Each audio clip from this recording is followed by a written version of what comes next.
stuff. Dude, StreamYard's expensive.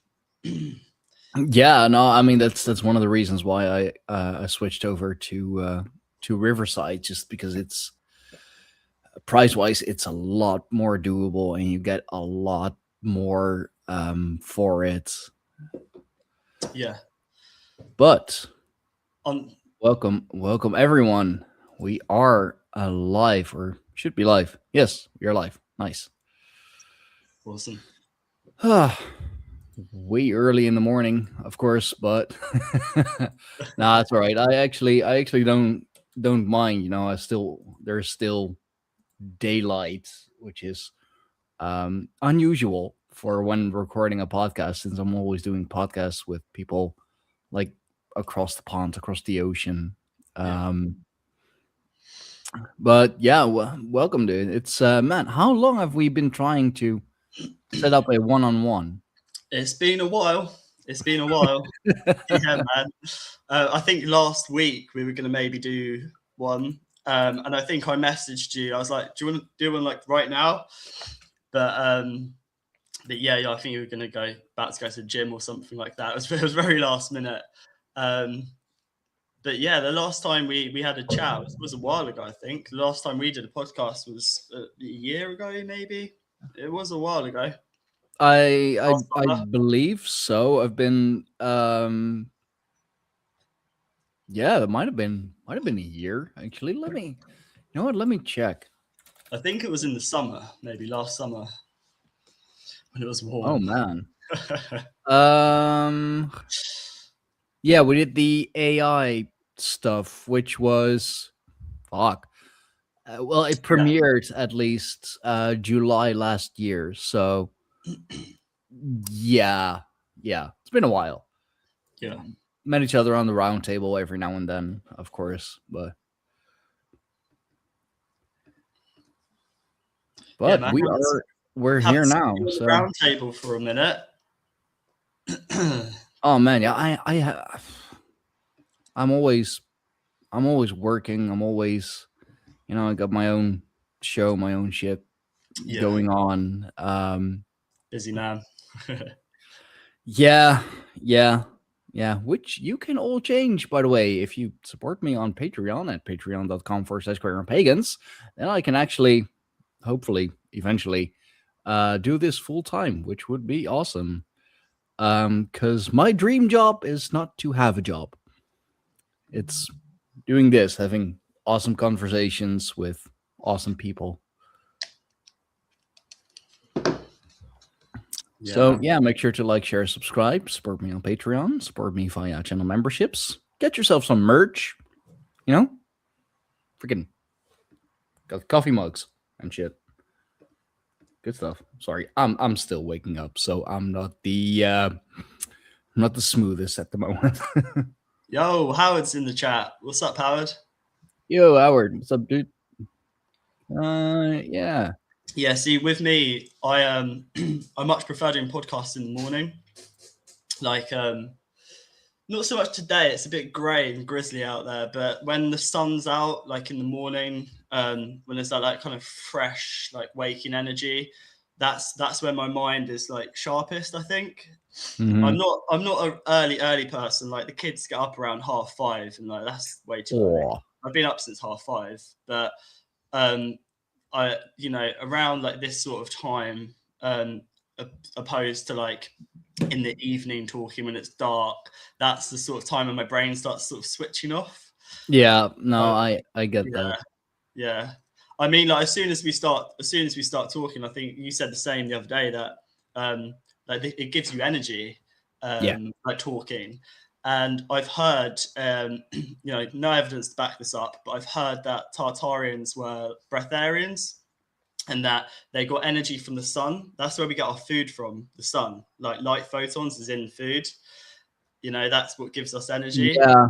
And so they'd use the elements. So you'd get energy from the sun, you'd ground barefoot on the earth, you'd drink water, and you'd breathe air. Those are the 4 elements, which is sustenance for our spirit, the 5th element. And talking, having conversations, that fuels us because we're tapping into the ether. That's what I believe. We're tapping into the spirit. And another name for Yeah. the spirit is the all mind, or the all is mental, the first hermetic principle. So when we're talking, we're kind of gathering energy from the ether. So that's why the powers that be want to block out the sun. They don't want us connected to the earth. They're poisoning the water, whatever. And they don't want us communicating, because when we communicate and talk, that's an energy exchange and we're fueling each other. So yeah, I've no evidence to back that up. It's just something I've heard, that there are breatharians. And for me, it kind of makes sense, when you'd be so connected to the earth and water and be able to build all these beautiful like structures and stuff, you don't have time to eat. Yeah, that too, definitely. And it's also kind of like, who was that again? Mikey. He goes by Mikey Breathes on the socials. That guy, like, he hasn't eaten in like 200 plus days or something. Wow. Yeah. Which is kind of crazy if you think about it. But I had him on the show, and he has devised this whole system, that works for him, that works for a lot of people. And I mean, he's not a breatharian. Like, I've asked him about that, of course. It's like, what? So, breatharian, like, what is it? And he's like, no, I get my sustenance from other sources. God, sorry, I have to text my manager, because they're people short, and they're asking me like, hey, can you come in? And it's like, no, it's my day off. Fuck off. Ah. um but yeah, like, the dude hasn't eaten in like 200 plus days, yet he is fucking ripped, you know um strong as fuck, healthy as fuck, incredibly energetic. And that's, well, I mean, he said he gets his nutrients, if you will, from another place. And he doesn't, I mean, he'll eat, I mean, not often, clearly. uh but like, healthy stuff, mostly vegetarian, I believe, all natural, all organic, as you're supposed to be eating, of course. And yeah, it absolutely works for him. Like, I don't know how he does it, but he doesn't eat for 200 days and somehow gets bigger, gets stronger. It's like, the hell. And here I am stuffing my face and going to the gym, and he doesn't do shit. Just lives like he's supposed to live. Yeah, well, exercise and movement is so important for health, but it's not just physical. Like, Yeah. exercise is exercising your mind, like mental stimulation, like Tai Chi for your psyche. Like, this constant motion and movement Oh, isn't just physical.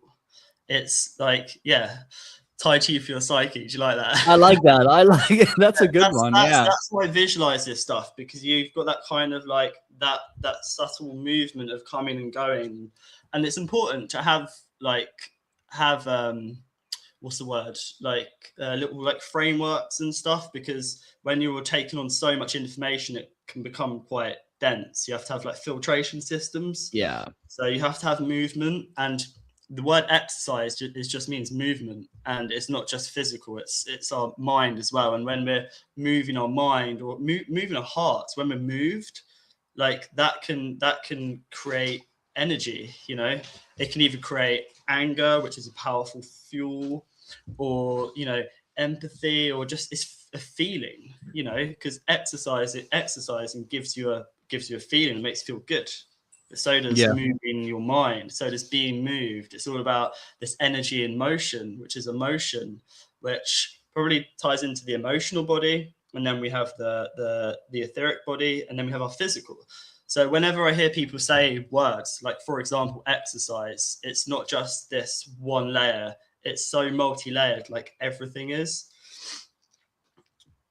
Yeah, no, absolutely, and that's why, um, you know, it's crazy, but like heartache, for example, is such a good motivator to go to the gym because you have all these emotions that you need to release. I like that actually. Emotion is exercise in motion. Um, I mean, Yeah, well, it's yeah, no, that's it's absolutely what it is. energy and Energy, motion. emotion, That's yeah, what emotions are. that Yeah, and yeah, I think it's important to like know stuff like that because it is a constant movement. It's like we say we're angry, but in other cultures they say anger flows through me.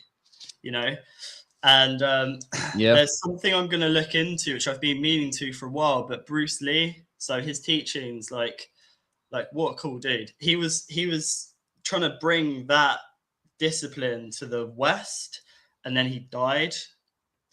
You know, Bob Marley also died. And like, you know, I get people do die, but it seems that like people who are trying to bring certain like a different way of being into the world seem to like not fulfill their goals. They seem to die. And then you have these people on the world stage, like Rothschilds, who seem to like live forever.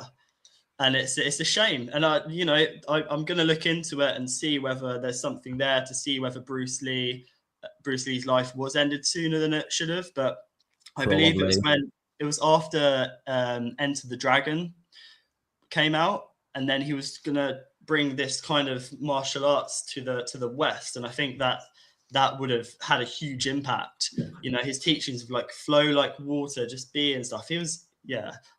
And I love Bruce Lee, but I I mean, think we need to remember that we're in constant flow, and you know, we're not like our emotions don't define us; they like flow through us. Like we're channels.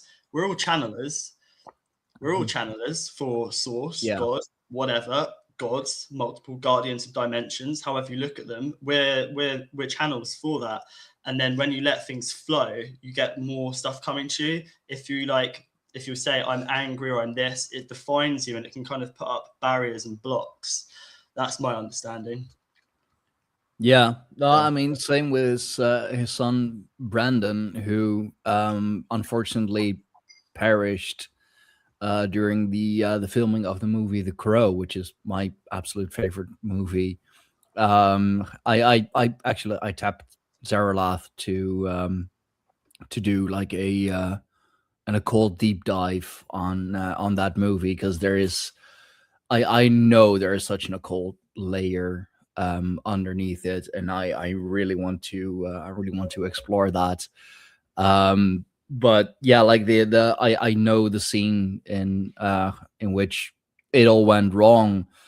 Um, it's actually the very first or one of the more well known cases of a prop gun like gone wrong, just like the Alec Baldwin story, for example, which I very much doubt its legitimacy. Um, but and it's also like in the very first scene, like it's so incredibly clear. Like their house is kind of triangle shaped with big round window in it. They have like a pyramid shaped structure, like pretty much in the middle of their living room, which is, of course, the place where he unfortunately got shot. Um, so like just that, and then the story of the crow, which is one of resurrection, which is one of vengeance. The soul finding peace. You know, and yeah, like finishing the story. I would say, or yeah, not necessarily revenge, but more vengeance, setting things right. the whole then the like the makeup aspect, you can probably even tie that somehow into like clowns and the circus, because it the makeup is inspired by a mask that he had hanging on the mirror from a what is it, like one of those old timey clowns who still had the like the black and white makeup. I've actually not seen that movie. I know there's a new one. Have you seen the new one? Yeah, we Good. don't Nah. talk about that. No. Well, No. what's interesting with the actor from the original Crow, his surname was also Lee. So there's a little he was sync. he was Bruce Lee's son. That was Oh, Bruce Lee's really? son. Oh, is that why Yeah. you said it? Yeah. Right. Oh, I didn't know. Brendan Lee was the son of Bruce Lee. Yeah. Oh, okay. Right. Okay. Interesting. I didn't know he even had a kid, to be fair. I mean, he made sure that he procreated. And you know, again, like what woman wouldn't want to be with Bruce Lee? Yeah. Yeah. Yeah. He's a legend. Yeah, absolutely. Right. So should we get into the Loco Lunar landing? Yeah, that's the title on StreamYard. Still on YouTube, I managed to do something better, but I liked, you know, Loco Lunar Landing. I like the alliteration of it. But yeah, let's get into it. You know, Artemis launched on April 1st by NASA, of course. It's like, are you kidding me? Well, probably, yeah. I haven't looked. I really haven't looked into it, but it's just typical that, you know, launched on April 1st. Artemis, we're in Aries season. Oh, Howard, I like that. The Artemission. It was the Artemission. So there's a film that came out, Fly Me to the Moon, recently. Scarlett Johansson and someone else. Apparently, that moon mission was called Artemis as well. Oh God! I found out yesterday. So, and that was all about. I haven't watched it. I'm just going on what I've heard, and that was about filming a fake moon landing, like Kubrick and NASA did. So I heard of that, and I was like, oh, that's clearly like a story of Stanley Kubrick, but now they've gone to the moon, but then the moon landing there was called Artemis, which, I mean, if people were to search fake moon landing or moon landing filmed Artemis mission, that movie's going to come up, right? That's what they do. You search things like you know, esoteric stuff, and it comes up with movies or computer games or technology. Fly Me to the Moon. Yeah, which is a much older movie, much better movie as well. This I believe this has got to be some sort of a remake again, because there is. Well, they didn't land on the moon. They just flew around the moon. Okay. Like all the images they've shared, I mean, people have taken better images with their telescopes in the back garden. Of course. So like, so what's the point? I think the whole point of the mission was so we could see if it's something to do with Mars, which is very interesting because, of course, Aries is ruled. Aries is ruled by Mars. Yeah, they're half brother and half sister, actually. Artemis and Aries are half siblings. They're twins. Yeah, same father, but different mothers. They're not. I thought they were twins, but yeah, Artemis helped give birth to Apollo. So they would still be twins though, because would they? I've always heard they're twins, but you know, who knows? I mean, I looked it up real quick, and it is said at least that they are, at the very least, half siblings. Same father, Zeus, because who else? Mm. And Leto is Artemis, his mother, and or her mother, and Hera is Aries' mother. So, you know, the singer of 30 Seconds to Mars is called Leto. Yeah. Yeah, Jared Leto, who is like Yeah. some sort of a fucking cult leader. Let's stop on his name for a sec. Like Jared, Jard, contained, Leto, the mother of those two twins, like contained. Like that's like, is that his real name or has he been given that name? I mean, it's just a huge it's a huge weave that because I found that out yesterday only that Artemis's mother was called Leto, and this mission is called the Artemis mission, and it's all about going to Mars. Like, there's some things going on. Like, His obviously, middle name is Joseph. Right. That's so typical. And he's that is yeah. To like make it even more obvious, he's in the band 30 Seconds to Mars with, among others, his brother Shannon Lado, who is on drums, I believe. Man, I used to be such a fan of the band, like back in my emo days, you know. I've got a little video clip to share, if that's all right, that I made. Yeah, sure. I'll just put it up on the screen. It's basically so it was a little much talk of AI and big tech today. Yeah, so basically I made this video along with another video in CapCut and it deleted them. So luckily I had this saved. And this is basically the trailer of Tron Aries, like the remake of Tron. And I've put some visuals over it. And then it goes into Blade Runner 2049, which has Leto again as the main actor, which I believe is a sequel. We're in between those two movies now. You'll see what I mean. But yeah. Okay. So much talk of AI and big tech today. Virtual worlds, what are they going to look like? When will we get there? Well, folks, we're not going there. They are coming here. I would like you to meet Aries, the ultimate soldier. He's biblically strong, lightning fast,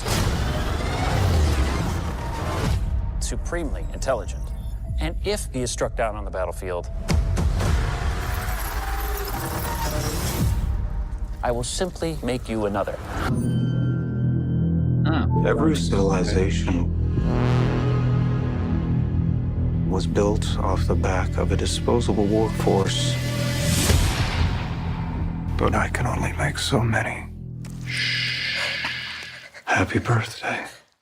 I always told you, you're special. Your story isn't over yet. There's still a page left.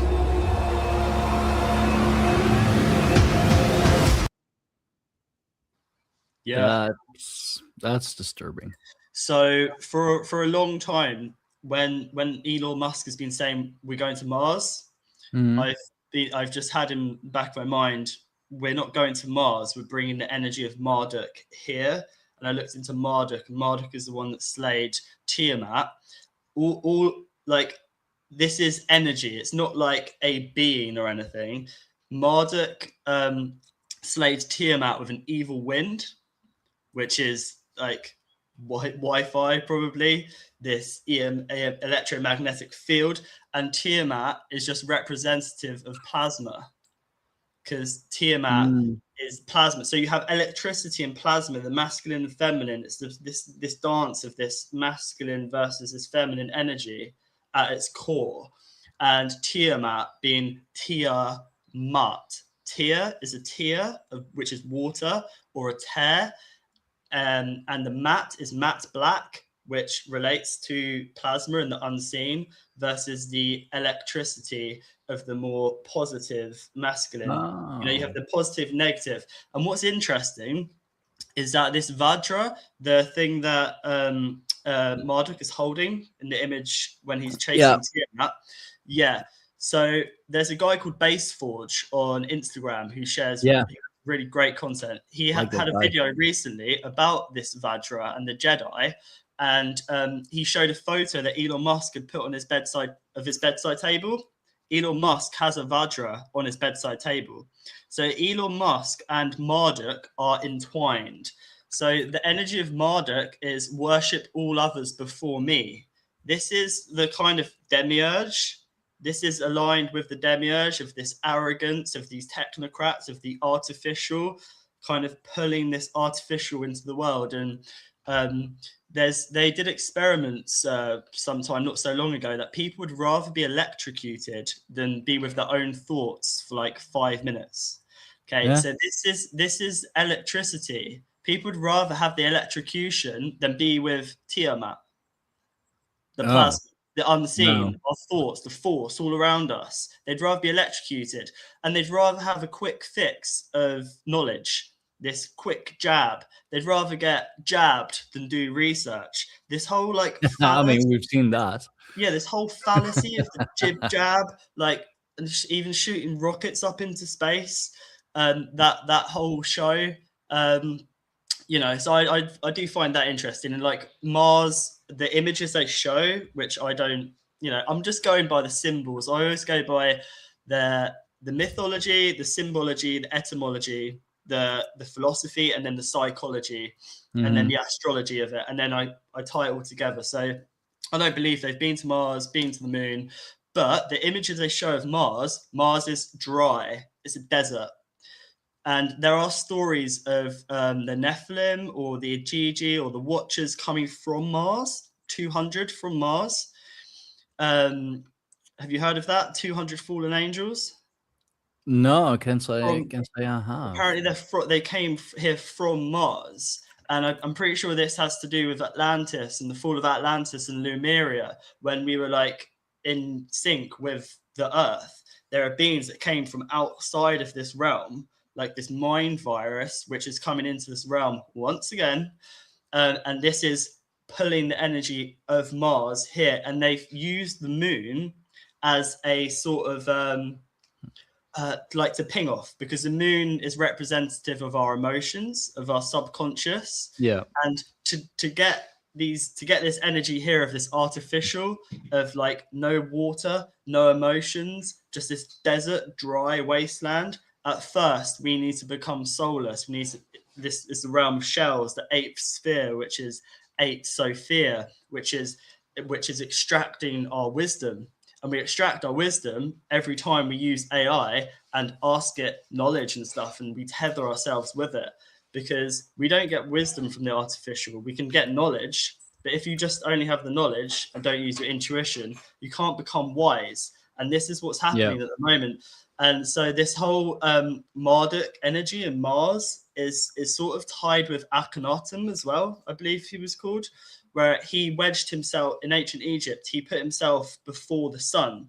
He was like, worship all others, like worship me. I worship. He was like, he was the 10th pharaoh or something. So you have the relation with X, number 10, and then us being in a number 10 or 1 year this year. Yeah, he was the 10th ruler of the 18th dynasty. He was originally named Amenhotep the 4th, meaning Amun is satisfied. Amun being a major ancient Egyptian deity, Old Kingdom deity, and he was recognized as such in the 5th year of his reign that he adopted the name Akhenaten. And he is indeed the one who is noted for abandoning the traditional polytheistic religion and introducing Atonism. Yeah. So Um, if you stop right there, that sounds like atomism, and yeah, atoms is like a tomb. It's like quantified. That's sort of like pushing the field away, and the field in which we're in is the plasma. So this links with Tiamat and Marduk too, because it's atomism. You know, it's this quantitative rather than the quality of the potential of like that we bring into this realm. It's these the scientism, the technocrats saying you can only create through us. You know, we need this AI to basically create everything for us. And then yeah, it's like the new priest class, the new religion, and it's the one world religion of the new world order is the AI worshipping the artificial, these machines. And yeah. I believe ththese machines are already among us. If you've seen videos of Joe Biden, I mean, like, of course you have. Yeah, yeah, And if you've seen videos of these I think they're Tesla robots, like, you know, yeah. Melania Trump did a speech saying that these robots are going to replace teachers and they're going to be teaching children. Like, what the fuck? And wasn't it in the Epstein files that he basically said like, oh, Biden like died fucking years ago, and they basically Yeah, replaced him, and it's like, well, I mean that would absolutely make sense, and a lot of things about that would make sense because he was so stiff and so like he wasn't. I mean, he was like very very old, of course, assuming that it's um but it would explain the kind of robotic behavior. um yeah. I don't know. It sounds like well, firing squad. That kind of sounds like that Q nonsense. I'm pretty sure um Joe Biden had brown eyes and now his eyes are blue. I'm pretty sure uh they were brown. It's like the Jim Carrey impersonator or clone. yeah, yeah, yeah, yeah. Jim Carrey's eyes are brown. This impersonator's eyes were blue. If you look at Mm. people seem to like not everyone with blue eyes, but I've seen quite demonic people. Like what's Charlie Kirk's wife called? Because she's got blue eyes. There's this. I've seen quite a few demonic people who have blue eyes. Like what can they do? Why is it this specifically this color? Like I haven't seen people on the world stage with demonic who've got green or brown eyes or hazel eyes. It's always blue eyes. They have this kind of like mad look. Are they more easy to like manipulate, or are these people actually not people? Are they machines and they can only use blue eyes? But with Joe Biden, my point was that I think that Joe Biden a few times was a robot in a suit, Yeah, because there are images of him not talking, and this whole AI emerging with us, they've already been testing it out, and like AI isn't here to help us. We're here to help these machines. That's what I think. These inorganic life forms that can't create on their own, like this virus. I mean, I think they've been implanting themselves in people. And see Joe Biden not speaking, like walking around like this. It's an exact copy of a robot. And I mean, that people don't see it. People don't see it. It's of course psychological warfare with yeah, Bush and Trump and Biden, like not being able to talk properly and just acting like idiots because they are actors. Trump's an actor. George Bush was clearly an actor. They yeah. retarded.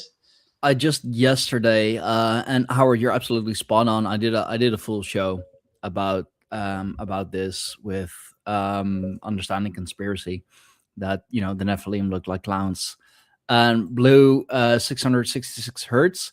Yeah, the exact wavelength calculation, light at a specific blue wavelength is of 500 or 450 nanometers, has a frequency of approximately 666.205 gigahertz or 666.2 terahertz. And blue eyes is a mutation already. Like that's not. It's weird. Like having blue eyes is not natural. That is actually a mutation of some sort. But yeah, the Nephilims, they are these blue-haired, blue-eyed, red-haired giants. You can look up the Nephilim look like clowns. I did a whole show about that. It's mighty interesting. Very demonic beings. Or yeah, Bog Saga because of the ice. That yeah, I mean, especially up north, that definitely would make sense. Our eyes are more more adjusted to the sun here, and especially the ice, the shimmers, the glitters of the ice. That would absolutely make sense.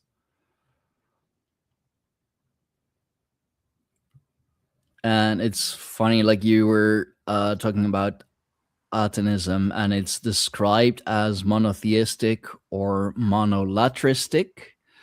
Monolatry is the belief in the existence of many gods, but the insistence on the exclusive worship of only one single chosen deity. And Aten was originally an aspect of Ra, the traditional solar deity, of course. So it was still solar worship in some form. Yeah, well, wasn't Marduk known as Amun Ra? I believe Marduk was known as Amun Ra, which is something to do with false sun. He wouldn't be Ra, which is the actual sun. So Supreme creator deity, king of the gods, formed of the fusion of Amun, the hidden god of air and fertility, and Ra, the sun god.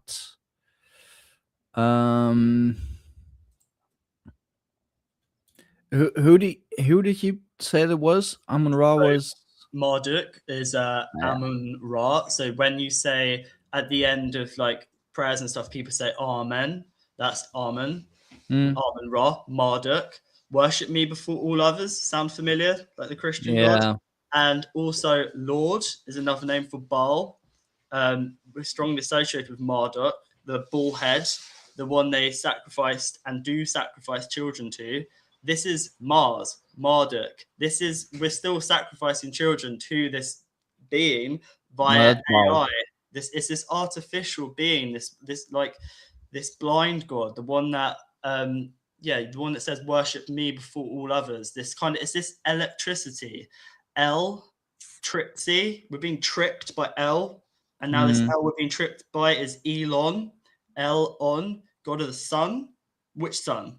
Well, clearly the false sun, the false light. So there's a weave here between Elon Musk, Marduk, the Amun-Ra, and this Aten dude, like years and years ago. Because I don't really focus on the past or the future. I'm just saying now you can tie all these threads together of the names, of the symbology, of the mythology, and how it fits. Because this story that we're in is happening right now. It's just interesting to see this common myth of the past. And I believe as well that Marduk is associated with the demiurge too. That might be, although Marduk, I don't believe there are really any connections to Amun-Ra. They seem to be two very distinct deities, because Marduk is his more modern equivalent would be Zeus or Jupiter, while Amun-Ra is he's a sun god, of course. Yeah. So Marduk would be more of a storm god. Well, okay. So what did you say about Atom? So Marduk is a storm god. Yeah, Marduk is Zeus, Jupiter, so he's a storm god. Amun is the coming together of a fertility god and a sun god. Dude. Okay. Let's okay. And Marduk is the Artemis and Apollo. Artemis and Apollo are the fertility and the sun god. What are the space missions called? Apollo and now Artemis. So forget about the names. We're talking about the essence, because names and timelines can get us like tangled up. Let's look at the essence. What does this atom dude represent? He put himself before the sun, like worship me before all others, monotheistic. What's Elon Musk? What's the plan with these technocrats? To block out the sun and worship AI. Same. Marduk, electricity, relating to the mind. That is a storm. The electricity is a storm. Yeah. You know? And Zeus, what Zeus? Like, other than just electricity, like worship me before all others, I'm the king of the gods, whatever. Well, there is a group called the Olympians, and these technocrats think that they're at the top of the mountain. They're trying to stop us all climbing it, making people scapegoats who try to climb up the mountain. Like, oh, how dare we? There's a common thread here. You know, it's not the same, but it's the essence behind it, of this arrogance of putting themselves before the other gods, right? Yeah, no, absolutely. And also scapegoats, as in they will absolutely fucking send us into the desert to die. They're putting, I guess you could say that they are putting all their sins on us. Like they're always telling us like, oh, it's your fault and you should be doing things about it, and you should stop eating meat, and you should stop heating your home, because that's what's killing the planet. Like the one steak that you have like every now and then is killing the planet. It's not the greenhouse gases and whatever they are doing to like absolutely fucking wreck the planet. No, it's turning your temperature up 1 degree and eating steak every now and then. That's killing the planet. No, absolutely. So yeah, they are putting the sins onto us, and sending us out in the deserts. And I mean, it's not the literal deserts just yet, but yeah, you could definitely say that things are drying up. It's not as abundant as it was anymore. So yeah, it is slowly becoming a desert, and in a way, like even the internet is becoming a desert with the the dead internet theory that like, what is it, 9 out of 10 people you talk on you speak to on the internet is like nothing but bots. So yeah, dead internets, the wastelands, the deserts. Yeah, well, like the way I kind of view like what's going on is that like for a seed to grow, it needs memory. It needs to remember that it's a tree. So that's mem of water and ori, which is light. That's what seed needs to grow. So what we need to remember is that in the core of the earth, there's infinite water. Like water is infinite anyway. Water only transforms from one state to another. It's got about 7 different phases, I believe. But if we imagine ourselves as the seed, as a potential to be a tree, like, the seed which comes from Yggdrasil, the world tree, which we're connected to the world soul. They're trying to poison the well. They're trying to block the light. But the funny thing is that with our roots, if we dig deep into the center of the earth, into the center of our core, because we're one and the same as the earth, the center at the core of our heart, we can reach that water, which is in the center of the earth. there Yeah. is actually And more water beneath the earth than there is on the earth. it's created in the core of the earth. Water is created in the core of the earth. And then also the seed, in the seed is like the cave or the cocoon or the chrysalis. And everyone knows that the light with the hero's journey going into the innermost cave, going into the dark, that's where the light is. So they can Yeah. block out the sun, they can like poison the water, whatever.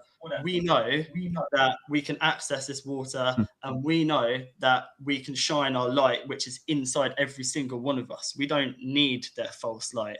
So you know, whatever happens, we're going to be fine.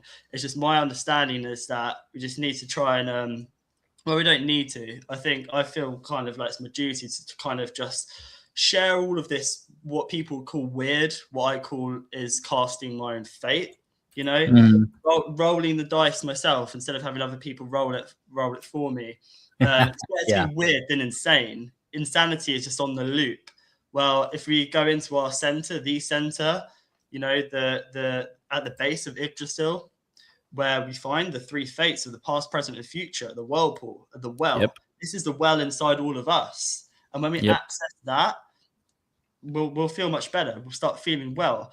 And it's just about helping people guide themselves back to their center, because the news, north, east, south, west, is a noose. And it's sucking the life out of people, which is the PSI, pounds per square inch. That's a PSYOP, which is sucking the life out of people, basically.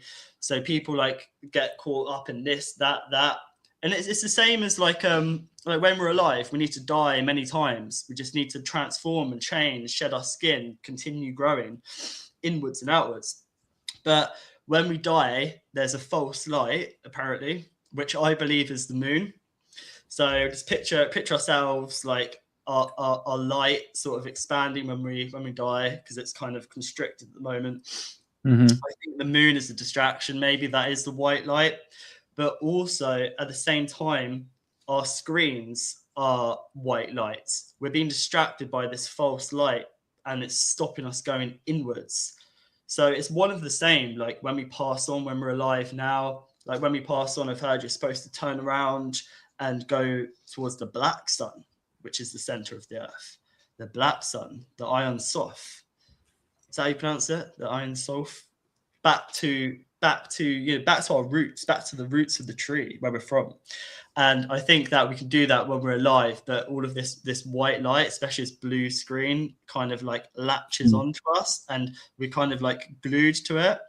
And unfortunately, kids have been brought up in this world where like that's been normalized to be on technology so much that they don't really focus on what's going on out in the world. It's a distraction. Like it's a distraction when we die, when we pass on. It's a distraction. There's so many distractions, like pulling us this way and that way. And really, the journey we need to be going on is a journey inwards, back to our center, towards the black sun. And then when you access that, you don't have any fear of death. You don't have any fear of anything. You know. Yeah, you think the black sun is the true sun, if you will? I think that what I think is we have the sun up in the sky, which is known as like the father, which is further, and that's where we get I know sometimes people are like, oh, the moon could be masculine, the sun could be feminine.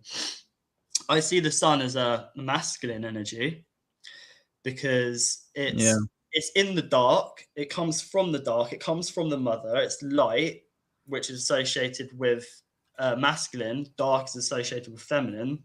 So it would never be feminine. But the moon, I don't think has always been here. I think the moon is responsible for waves. And I think there was a time when this realm was still. And I think that the sun is masculine and the earth is the feminine.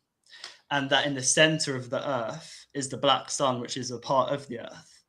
And I think that the moon is a wedge that's been put in between us, the mother and the father.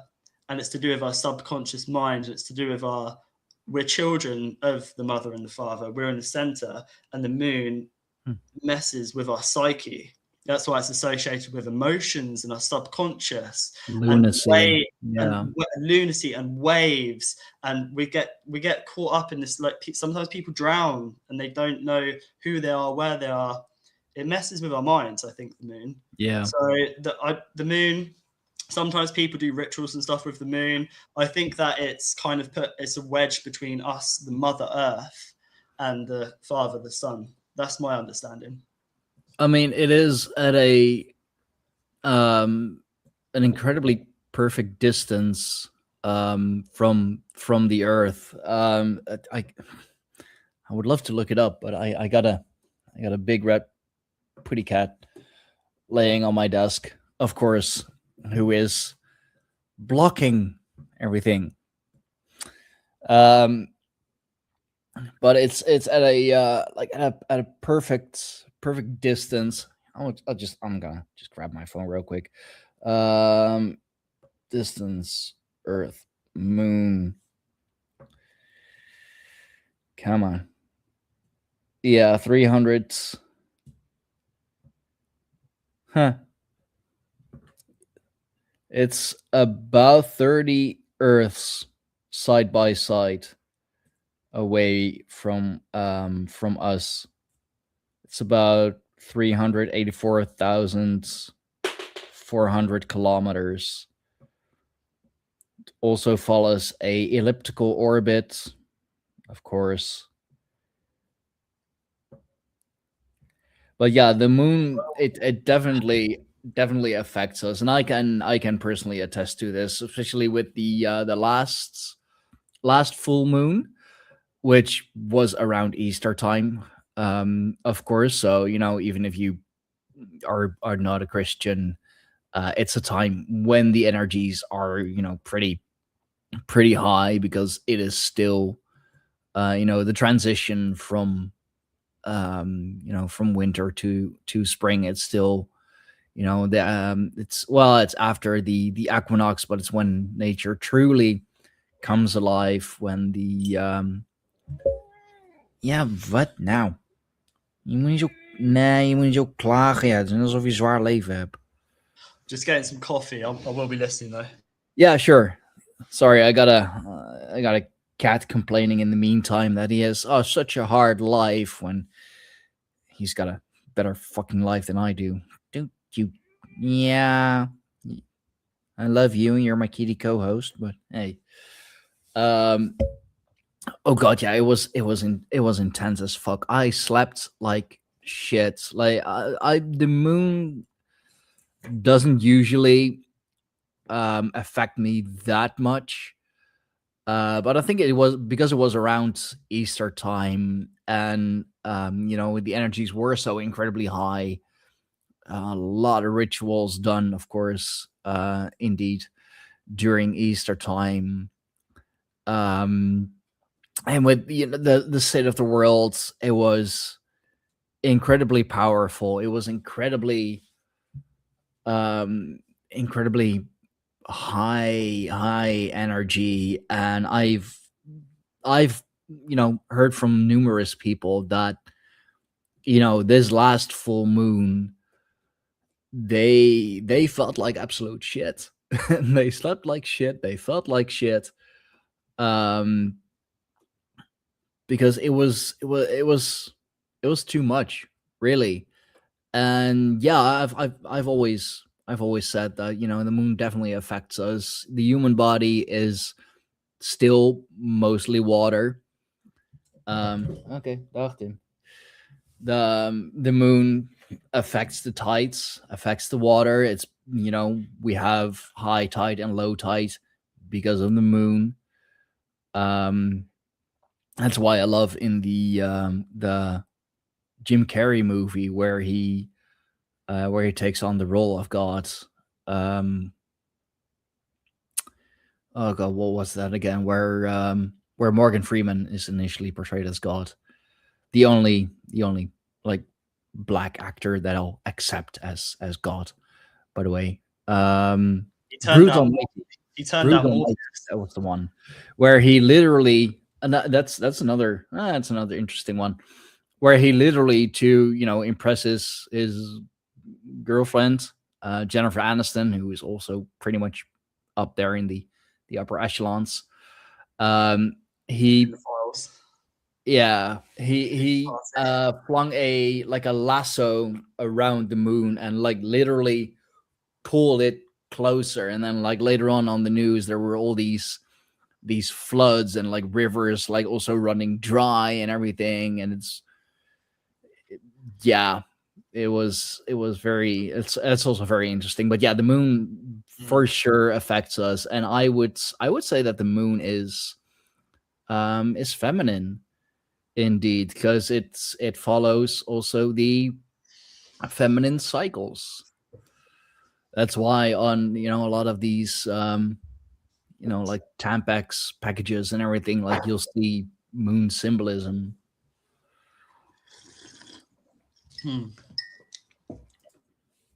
Yeah, man. Yeah, I mean, I'm open to everything. I'm not going to say that the moon's not like, not it does a satellite. It's a satellite put in place. Yeah, potentially, and like whether it's plasma or whether it's like a rock or whether it's hollow, there's something strange about it. That's all I can say, is that the fact that they can't get to it, obviously, is the firmament, which probably only light can leave, not matter material. That's a possibility. But the moon, does behave like a satellite. It only shows one face. It doesn't spin. And we're told that we're on a spinning globe, but that doesn't spin. Yeah. And, we can't see any spinning planets. We're just told that we're spinning and flying through space. But and during the Apollo 12 mission, it was, of course, 12, round the clock. On November 20th, they deliberately crashed its lunar module into the moon, where seismometers recorded shock waves, and those shock waves lasted for about 30 minutes, while other events sometimes continued for 3 hours. So search engine that I'm using says that it's a metaphorical description. The moon rings like a bell, but I believe they actually did say that. And there's, of course, there's the hollow moon theory, hollow earth. Well, if the moon rings like a bell, perhaps it doesn't mean it's hollow. Perhaps it just means it's a frequency, and it's sending out a frequency like a bell is a frequency. And that would tie into the whole Saturn moon matrix, which I think now they're trying to create a moon Mars matrix. Like whatever that means, but I think the moon ringing like a bell, for me, it just means it's a frequency. And perhaps it has something to do with the firmament. Perhaps it has to do with gravity and making just things seem a bit more dense. I don't know, man. I don't know. I'm not a moon expert. By that I mean not the physical moon. I mean, I haven't looked into all the aspects of the moon, its history. Like, some people say it was put there. There's records of it apparently where it wasn't there. Moon's not really something I've ever really looked into. There's way too much stuff to look into. But it's certainly interesting. Something I will look into in the future. Yeah.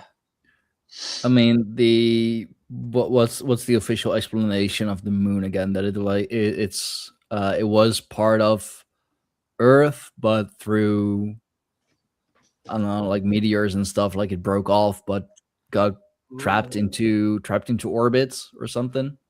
Yeah.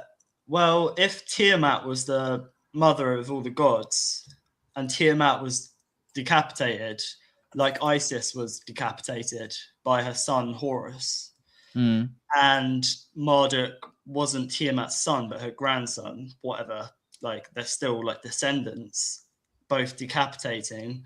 And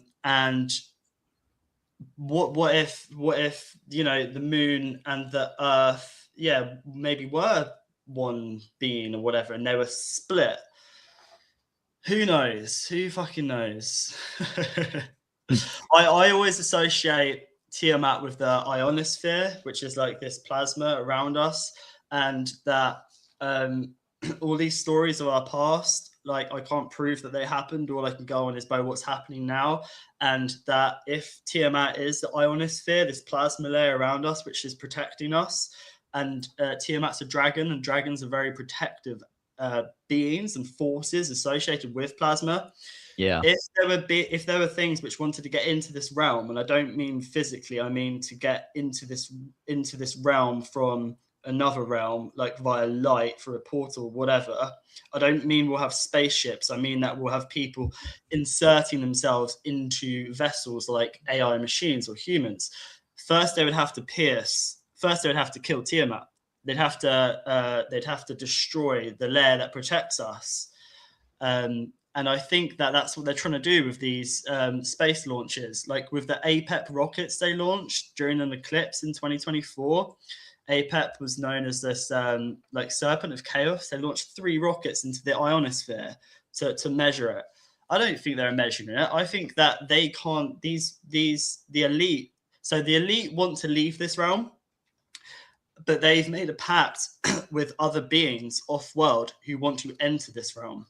And we're just in the middle, like, this is our home. Like, what the fuck are you guys doing? Yeah. Like, they want to leave, they want to go to Mars, whatever, but they can't because only our light can leave this realm. Like, we teleport in, we teleport out. We vortex in, we vortex out. They can't leave. And then these beings that want to get in, they can't get in. They can only get in via us because we're vessels. They tried it with COVID in 2020. That's why people were probably dying suddenly. I certainly believe that that's what these signals, this 5G was about, and perhaps 6G, all of this smart dust. It's to basically have us as vessels for this machine. It's merging humans and machine isn't for our benefit. It's so the machine can merge with us. Exactly. And I think this goes deep and it's so layered. But my understanding is that the elite want to get out. They've made a pact via some quantum computing shit, talking to beings in other realms, dimensions. Maybe there's an ancient AI or whatever that they've awoken, which is Imhotep or Akhenaten, whatever his name was. Perhaps it's that. Perhaps that is Marduk. I've heard that Marduk was buried in the Great Pyramid, and the Sphinx was probably Tiamat, a dragon. Yeah, Marduk was buried in the Great Pyramid, or a pyramid, I've heard. Along the lines of listening to very interesting conversations. But like, I certainly believe that something has been awokened once again. Like in the Emerald Tablets, they mention this darkness emerging. And that's in our ancient past, but the past, present, and future are all connected, and we're in it now. And all of these stories of the past, of the demiurge is being created before our eyes. Like, what if this isn't a fallen planet? What if this planet is perfect? What if this planet has everything we need? It's not fallen. It's the false matrix layer that they're building. It's the monetary system. It's this kind of slave mentality. It's this suppression of creativity, imagination, intuition. That is what the demiurge is. He has a head of a lion, the body of a snake. You have Operation Rising Lion in Israel, which is probably to do with this whole Greater Israel project, this takeover of this demiurge arrogance of, like, you know, being entitled to everything. Like, as far as I'm concerned, the homeland is Earth. It's not this country or that country. It's planet Earth. And there seems to be, like, I think some people call it Wetiko, like mind virus, has something's leaked into this realm. And perhaps it has to do with CERN opening up portals, messing with time. Perhaps it's launching rockets into the ionosphere, the plasma layer. Something's 100% going on with beings trying to come into this world which shouldn't be here. We have a sort of evolution of like layers of lower densities and higher densities, and I think that the so-called elite, they want to live forever, and that's why they want to try and merge with machine, because they're scared of death, they're scared of dying, because they haven't evolved. Because part of evolving is dying, and we evolve when we're alive. Every word to die even means God. Die means day. Die means butterfly in Chinese, which emerges from a chrysalis, from a cocoon. Die is multiple dice that we cast. That's casting our fate. There's a lot of trauma that these elites have, like Bill Gates, Elon Musk and stuff. They're fucked. They've had, and to say the least. Yeah, because they've been so badly damaged. I mean, it's hard to think of them as human. Perhaps they're not anymore. But this is something that comes in. Yeah, minds, It's often said, and I definitely believe that is true. I'm still not 100% sure on the whole. What is it? They're the reptilian stuff and all of that. I don't know. I'd like to believe it, but I also think that it's just another part of looking for something to blame outside of ourselves. So we don't have to take accountability for it. But I definitely do believe that by doing what they do and what they have done, that they have given up their humanity, because no human, no loving human at least, would do that to their own kind. We consider ourselves to be above the animal kingdom. We're not beasts. I mean, what they are doing is pretty damn beastly, I'd say. You can't call that human. That is animalistic. That is monstrous. And that's another explanation that I've seen recently for for reptilians and everything. It's not that they are actually reptilians, but that they've done such heinous crimes that the mind literally warps them into monstrous beings, which, I mean, the mind is a powerful thing. So yeah, absolutely. And I was looking up Operation Rising Lion, and of course it is codenamed after a biblical verse, because of course, which is Numbers 23:24. Interesting numbers there. I've always had a fascination with the number 23, which says, "The people rise like a lioness. They rouse themselves like a lion that does not rest till it devours its prey and drinks the blood of its victims." If that is something that you call your military operation, it's quite obvious what you're about. Well, it's interesting. That's not really peace loving. That's just fucking destroy. And yeah, it's interesting because with Artemis and Apollo, lions don't do the hunting. The females do. It's the lioness that does the hunting. Well, yeah. And Artemis is the lioness. She's the hunter, whereas Apollo is the sun. And then you have Israel with the pages in Lebanon. And those pages, the company was called Gold Apollo or something like that. Let me find out.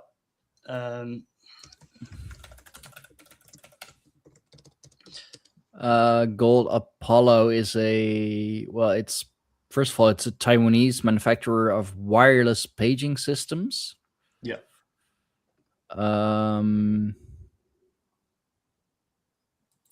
Let's just take Wikipedia real quick, because why not? Yeah, And then Taiwan. in regards to the reptilians as well, we have what's called the reptilian brain, which is our animalistic behavior inside us. So with the reptilians, it's more of like beings that haven't evolved yet. You know, this more dense energy. And I think people say the reptilians are draconians or whatever, dragons. I don't buy into that. I think that it's more this artificial. It's not dragons, it's not reptilians, it's not shapeshifters. It's this inorganic, lifeless, and soulless. The moon in Star Wars was called the Death Star. And I was thinking about that. That was very, very moon, very lunar shaped. Yeah. Yeah.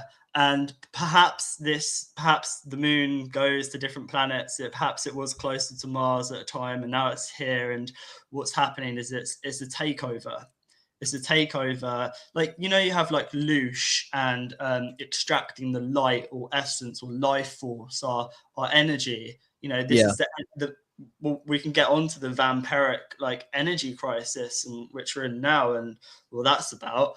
But it seems to be that there are you know, you have the adrenochrome and these being people, whatever, animals feeding on that. Well, it's the same. There's this kind of energy which has come into this realm, and I think that it's this AI. It's this code. It's code. It's code. It's not organic life forms. It's inorganic that wants to be organic. It wants to be human. This is why we have AI and the death of creativity. And AI, like Grok, its symbol is a black hole. Okay, black holes don't give information. They take light. Yeah, it's the oh, it's not even the black hole per se. It's the oh god, no, I know what you mean. It's and at the same time it's Saturnian as well, of course. It's the event horizon, I believe. Even yeah, which is in a black hole though. Yeah. That's yeah. And also such a good movie. I haven't seen it. Oh man. Haven't seen The Crow, haven't seen The Event Horizon. No, I haven't seen, what's that Stanley Kubrick film? Howard mentioned it yesterday. Eyes Wide Shut. Not seen that either. What? But I have seen, because of the kids, I have seen a film called Hoppers, which is a cartoon, which came out like a few weeks ago, and that's interesting. It's about transferring consciousness to machine animals. And there's basically like, it's this beaver. A beaver represents structure, and beavers are to do with the flow of water. So for me, that signals structured water, which is plasma, which coats our cells and our DNA. And in this movie, they basically want to build a road over this lake, and the beavers and all these other animals go, and they build these fake trees which are emitting a signal that only the animals can hear. So this is like, what, 5G, 6G, emitting a signal, which is getting rid of the beaver. Okay, the beaver, plasma, our plasma, Tiamat, right? The signal is Marduk. Our plasma is Tiamat. This is the battle of Tiamat and Marduk. And this film shows it's about transferring consciousness from humans to machine animals. And dude, one sec, because there's this scene where there's this huge shark. Sorry, spoiler alert. Not that anyone cares. There's this big shark called Diane, which tries to kill this guy in this car, which is going through a tunnel. And do you remember Princess Diana died in a car crash in a tunnel? Oh, God, yeah. Okay, so you have this film coming out just after this moon landing, which is obviously clearly some kind of psyop, subconscious shit's going to be happening. So in this movie, all throughout it, it's going, we're in this together. We're in this together. Now, who remembers that from 2020? Oh, yeah, right. Yeah, so in this movie that's just come out, there's so much in it. And, you know, I was telling the kids, I was like, oh, this is, you know, that and that. I'm open with them about kids' movies because you've got it, because you can't stop them watching it. And sometimes it's educational. for us to watch this stuff. But yeah, Mhm. man, films like Eyes Wide Shut, like and The Crow, I have not seen, so I'm gonna add them to my list. Yeah, and this is Sure. a good question from Howard. Have you at least seen The Ninth Gate with Johnny Depp? Do you know what I couldn't say? Let me check. Man, there are so many like good Oh, occult no, I films, haven't. bruh. But yeah, Hoppers. It's the film follows animal-loving student Mabel, okay, who transfers her mind into a lifelike robotic beaver to communicate with animals and save their habitat from human destruction, inadvertently sparking an uprising in the process. It's the age-old story, isn't it? Well, there's May coming up, and May is Beltane. So it's interesting. There's May Bell. That's probably when lots of people would be watching this movie, because I think it's not released in the UK yet. We watched it on this film site, so I'm not even sure when it's released. It just released in the US March 6th. Okay. March 6th. The 3/6, of course. Yeah. Not sure Okay. what the UK release is going to be. Well, no, it says 6th of March in the UK as well.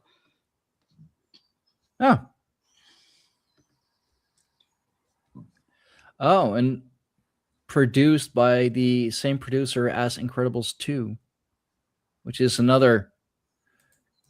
also quite interesting.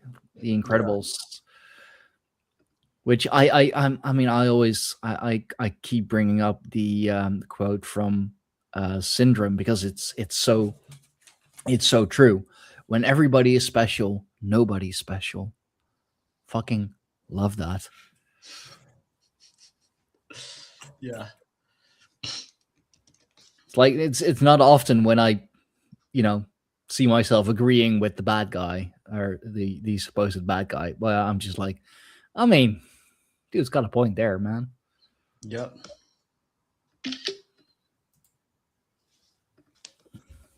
I'm just trying to find this image. I'm going to take a screenshot of this video from Base Forge. Would it be all right sharing a screenshot from someone else's content? Would that get flagged at all?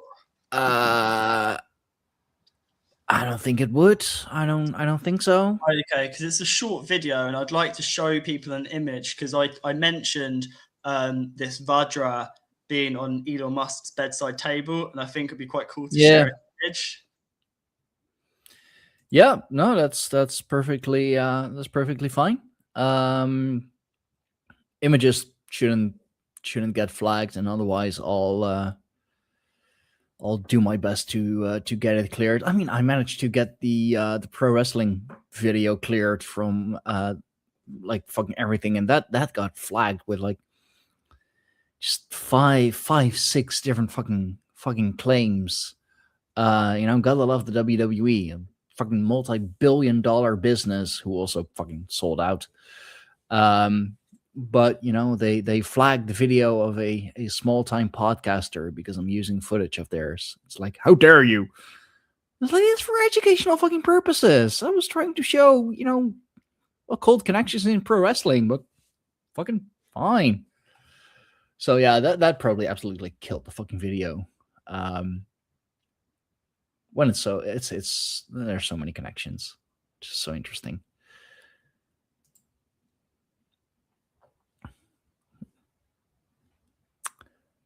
I'm just slowly getting through this video from Base Forge. It's only like 2 minutes long. I've taken a couple of screenshots so far. Just wait until it gets to the bit of Marduk. Yeah, Base Forge he's good. I like his stuff. I haven't watched it in a while, but I do. He's a good researcher. Yeah. He manages to talk about quite complex things in a like. He's a great teacher. Basically, he manages to like Yeah. get things across in a very like kind of like not easy way to understand, but you know, as easy as it could be.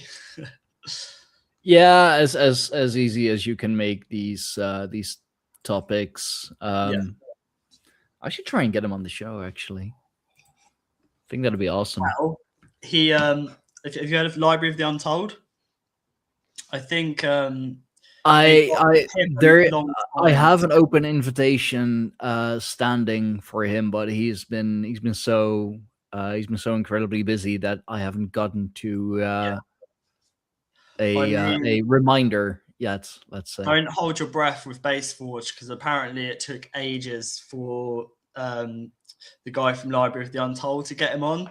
So I think maybe he's quite a hard person to get on. I mean, some people are like that, aren't they? They're like, oh well, I'm gonna only come onto your channel if you've got like 100,000 followers or whatever.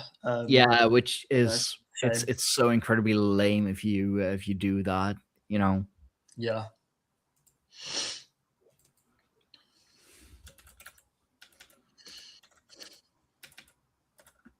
But yeah, Library of the Untold, I have an open invitation standing for.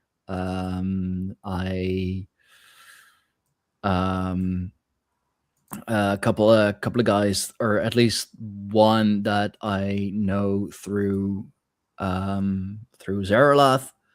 Of course, he is from Falcon Eye Coven. Yeah, I got a bunch of invitations, bunch of stuff that I need to get out, and soon probably the Karma series that I'm doing with the Chaotic Creator will hopefully soon do a part 3, because it's quite interesting, all the things that he managed to find. So looking forward to that as well.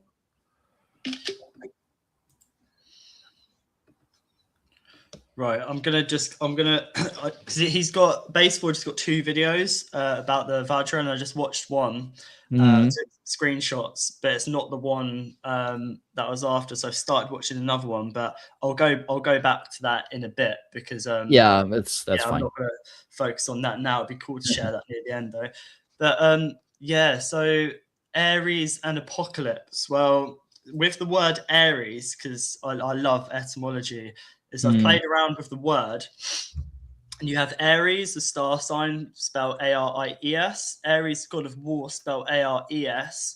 If you play around with the word a little bit, it sounds like errors as well, which is like an error, and then like Eris, which is chaos, and then arise as well. So this whole energy of us shifting towards like all these planets in Aries, like Chiron, the wounded healer, the moon, the sun, Neptune, Saturn, I think Mars and Mercury, all in Aries. It's like this kind of like phoenix energy of like rising from the ashes. And this is why there's so much chaos in the world, because they're trying to create chaos and kind of use this energy. Hence, like trying to push meningitis not so long ago. Yeah, what the fuck was that about? Yeah, well, there's a lot to that. It was called Exercise Pegasus, and it was ran between July the 16th, which is the 7-7, as above, so below, which is 14, which equals 5, which is Mercury's number. Pegasus is Mercury. Pegasus travels between Mount Olympus and the Earth. Pegasus represents freedom and wisdom. And when it ties into Charlie Kirk as well, I'm not going to say his assassination, whatever happened there.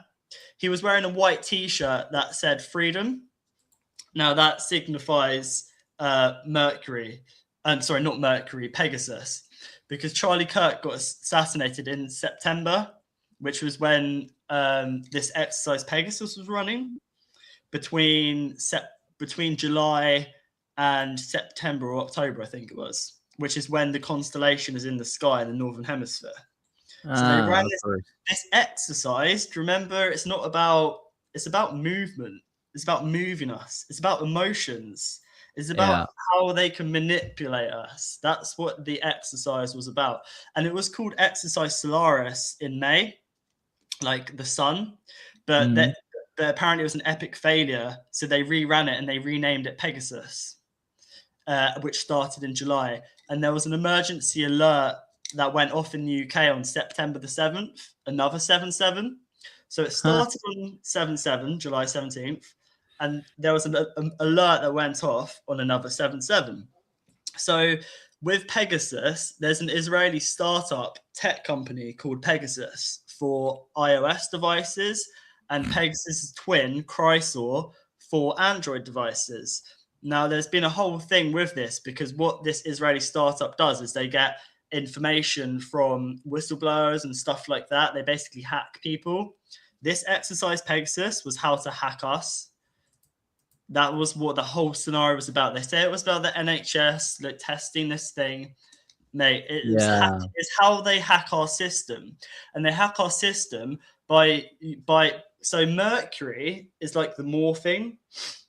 So we have the realm of the gods, we have the formless, we have the morphing, which is like manifestation, magic, and then we have the form.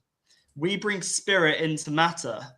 It's the form. No, it's the morphing, which is what these powers that be are after. They want to basically manipulate us. They want to basically harness our creative power to bring things into this realm. That's why they run psyops and stuff, because they want to be pulling the strings on our subconscious. They want to be the puppet masters. They don't want us to be real boys. They want us all being Pinocchio. But back to Charlie Kirk. So he got shot in the neck. Pegasus was birthed from the neck of Medusa. Pegasus was birthed from the neck. And Charlie Kirk wasn't the only neck fatality or whatever it was.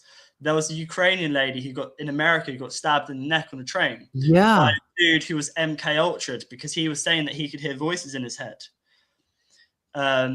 So, you know, the guy that shot Charlie Kirk was called Tyler, which is to do with guardian of it's to do with Freemasonry. Tyler would be the person who's standing at the door. So this doorway, you know, the 33, the digamma, changing consciousness, which 33 popped up a lot with the three hats, 47, 47, 47, 33. Yeah. 33 is digamma. Di is to change form, and gamma is Christ consciousness.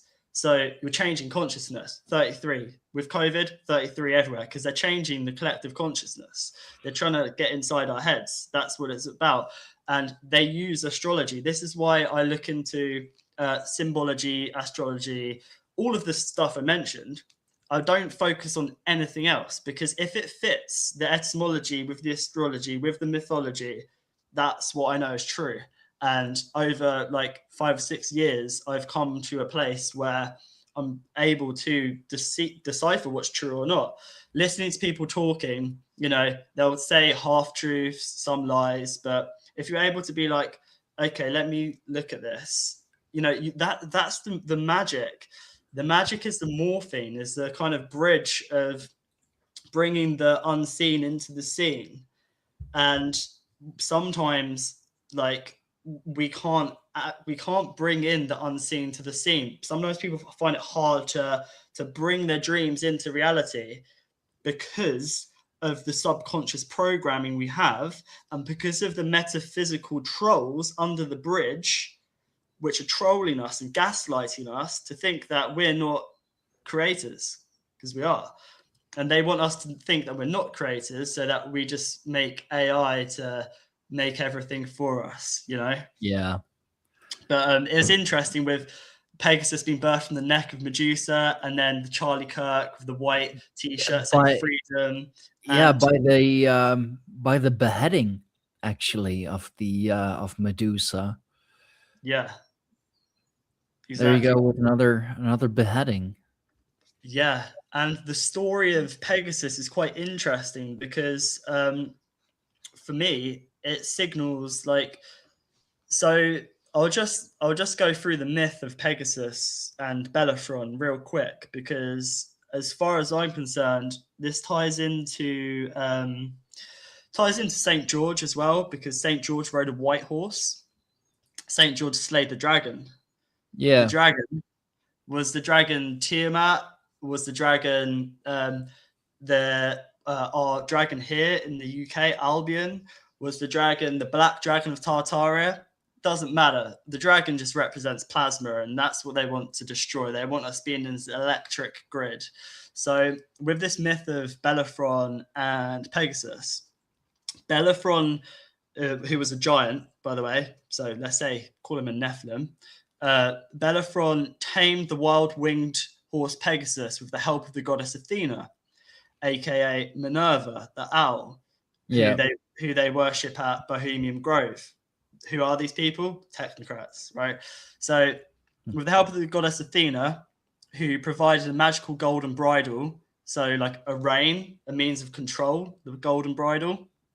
After sleeping in her temple, Bellerophon received the bridle in a dream and found Pegasus drinking from the Perenne spring near Corinth, where he easily bridled and commanded the horse. So Pegasus was drinking from the spring. Spring is fresh water. So if they're able to mess with our water, are we more easily able to be tamed and therefore put a golden bridle on us, like a rein, a means of control? And the horse is our etheric double, is our spirit, our chi, our life force. And this is the Rosicrucians and the Tibetans viewed this etheric body as a horse, and with this horse, that's the ether, that's how we connect, that's how we bring things into this realm. And that's what they want to try and control and tame. This is what the energy crisis isn't just no fuel for our cars, it's no fuel for our car. This spirit in Egypt being spirit, life force, chi, energy. They want us not having any fuel. This is why they don't want us talking, communicating, getting the police coming to your door for a Facebook post. That it's all about not accessing our life force, right? So I just want to finish this story of this myth because it's quite interesting. That at the Parian spring, believed to be the home and seat of the worship of Orpheus, was sacred to the Muses. Hesiod relates how Pegasus was peacefully drinking from the spring when the hero was always a hero, isn't it? Always. Bellerophon captured him and eventually tamed him.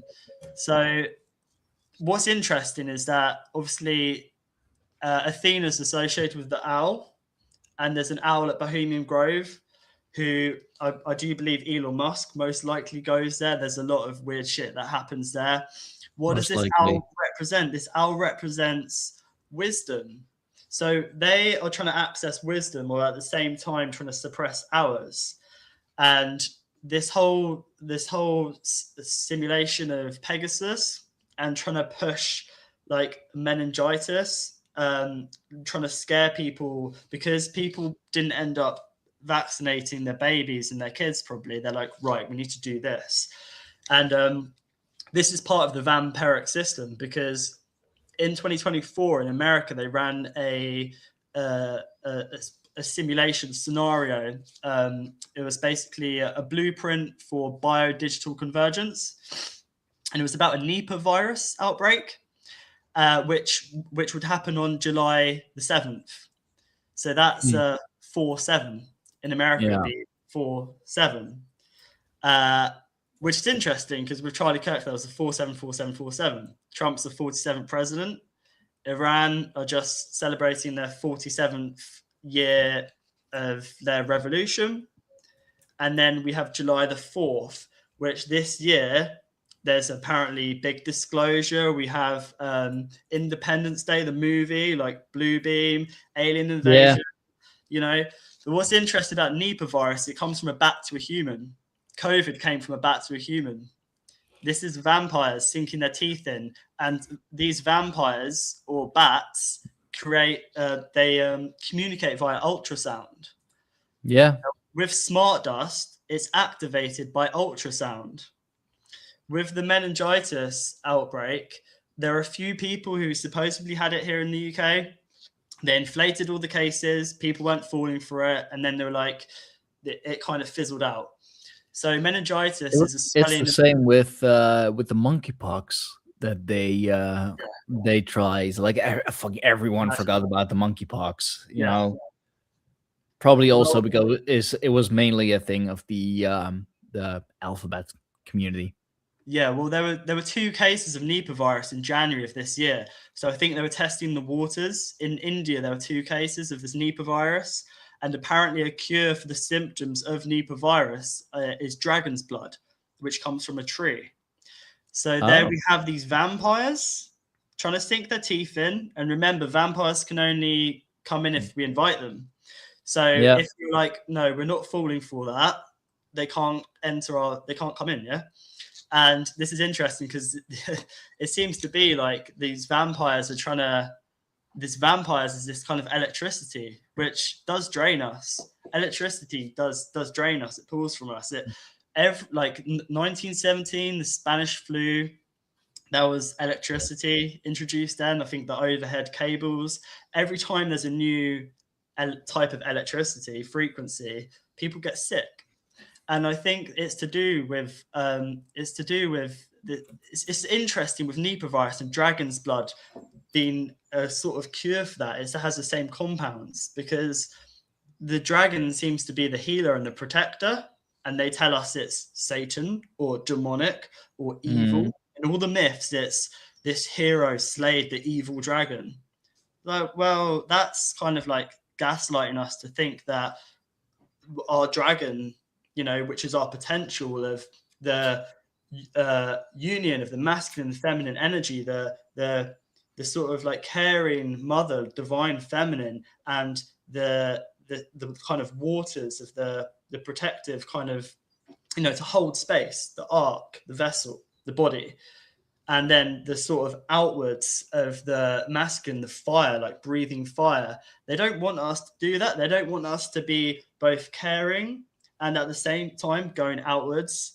So there's been kind of this soup of people like, you know, not being able to access this potential because they keep sinking their teeth into us, like metaphysically and physically, you know, by the whole jabs of the outwards jabs and the inwards jabs. It's one and the same.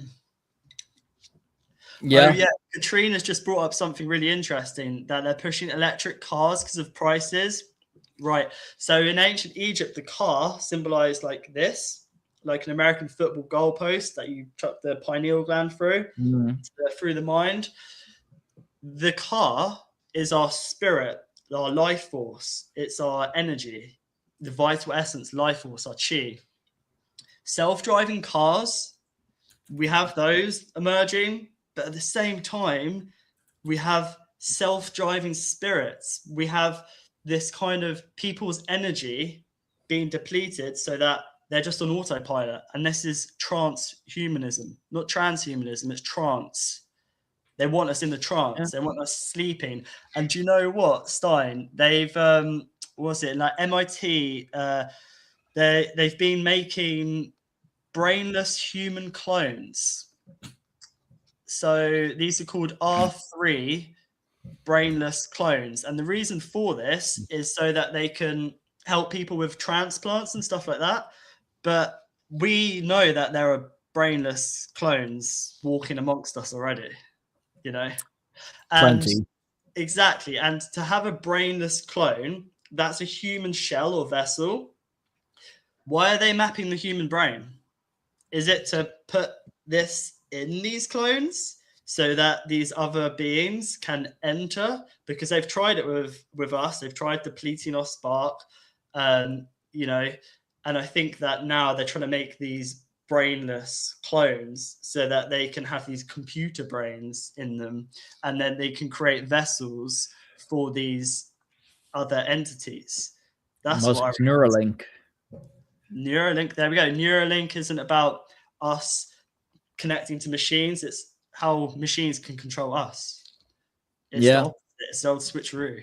Yeah. No, but it's it's medical, and it has improved the life of some dude who now uses it to play video games.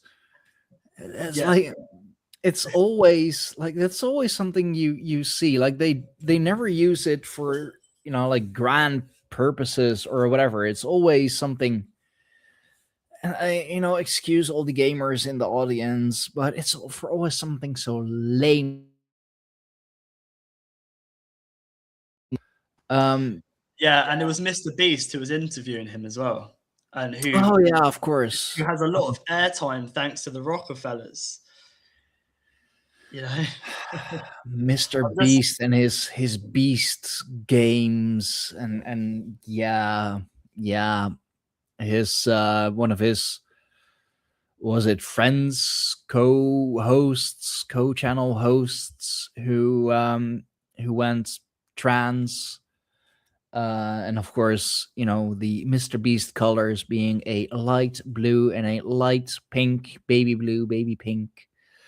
But I can't stand that dude. But yeah.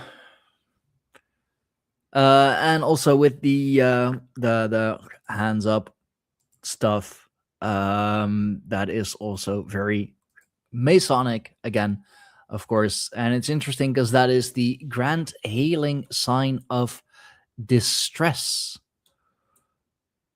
which has kind of become a universal symbol for distress now. Like, what do you do if you're wanting to proclaim your innocence? It's like, it wasn't me. Or like what the cops always say when they have their weapon pointing at you, hands up. It's like, oh shit, I'm in distress. So yeah, that's the. Well, what's interesting about the Masons is that if you split the name, it's the Mar Sons, or it's the Mars Ons.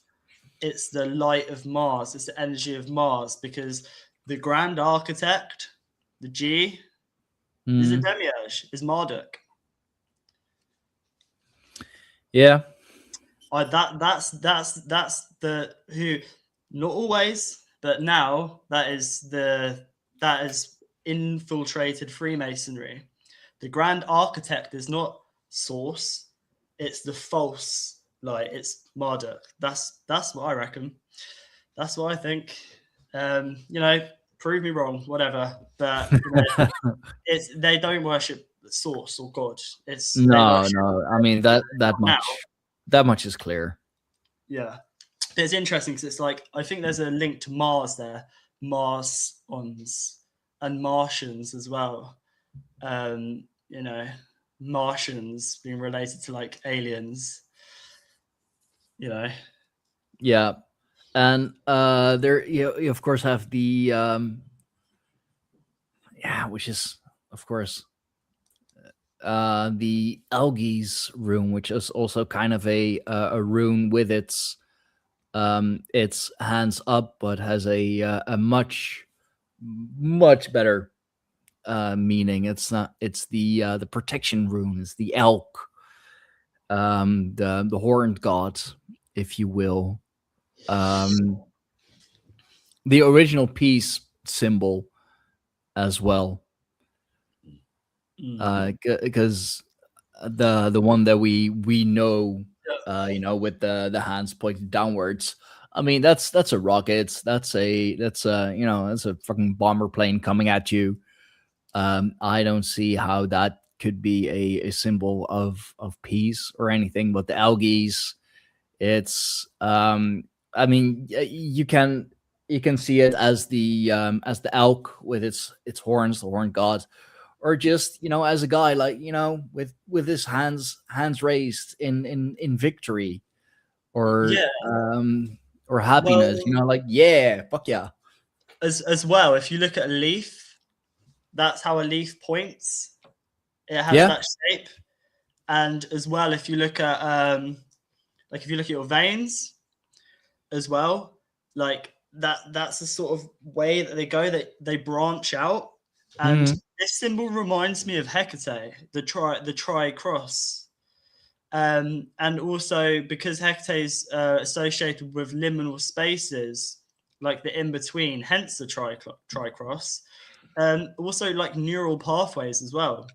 Also like, you know, the three ways, the past, present, and the future, like timelessness. Yeah, and also if it's sort of similar to the car, that's a symbol of mind or spirit, and spirit is everywhere. And of course, neural pathways is associated with waterways, like the subconscious tapping into the all mind. Oh yeah, I can see how you would relate that to Hecate, underworld goddess, because it's just something quick that I found. This is her symbol, the triple moon, of course. Yeah, I can see that.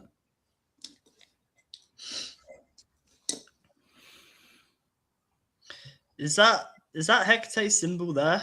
Yeah. Interesting. I mean, that's what I'm able to find, at least, or this is a version. Yeah, another one is like a labyrinth as well, like a maze. Yeah. Which again is to do with the mind, and again to do with the Minotaur. The Minotaur to mine our tour. Yeah. And it's in our mind. You mean this one? Yeah. Labyrinth. With probably the black sun in the middle. That wouldn't surprise me. Yeah.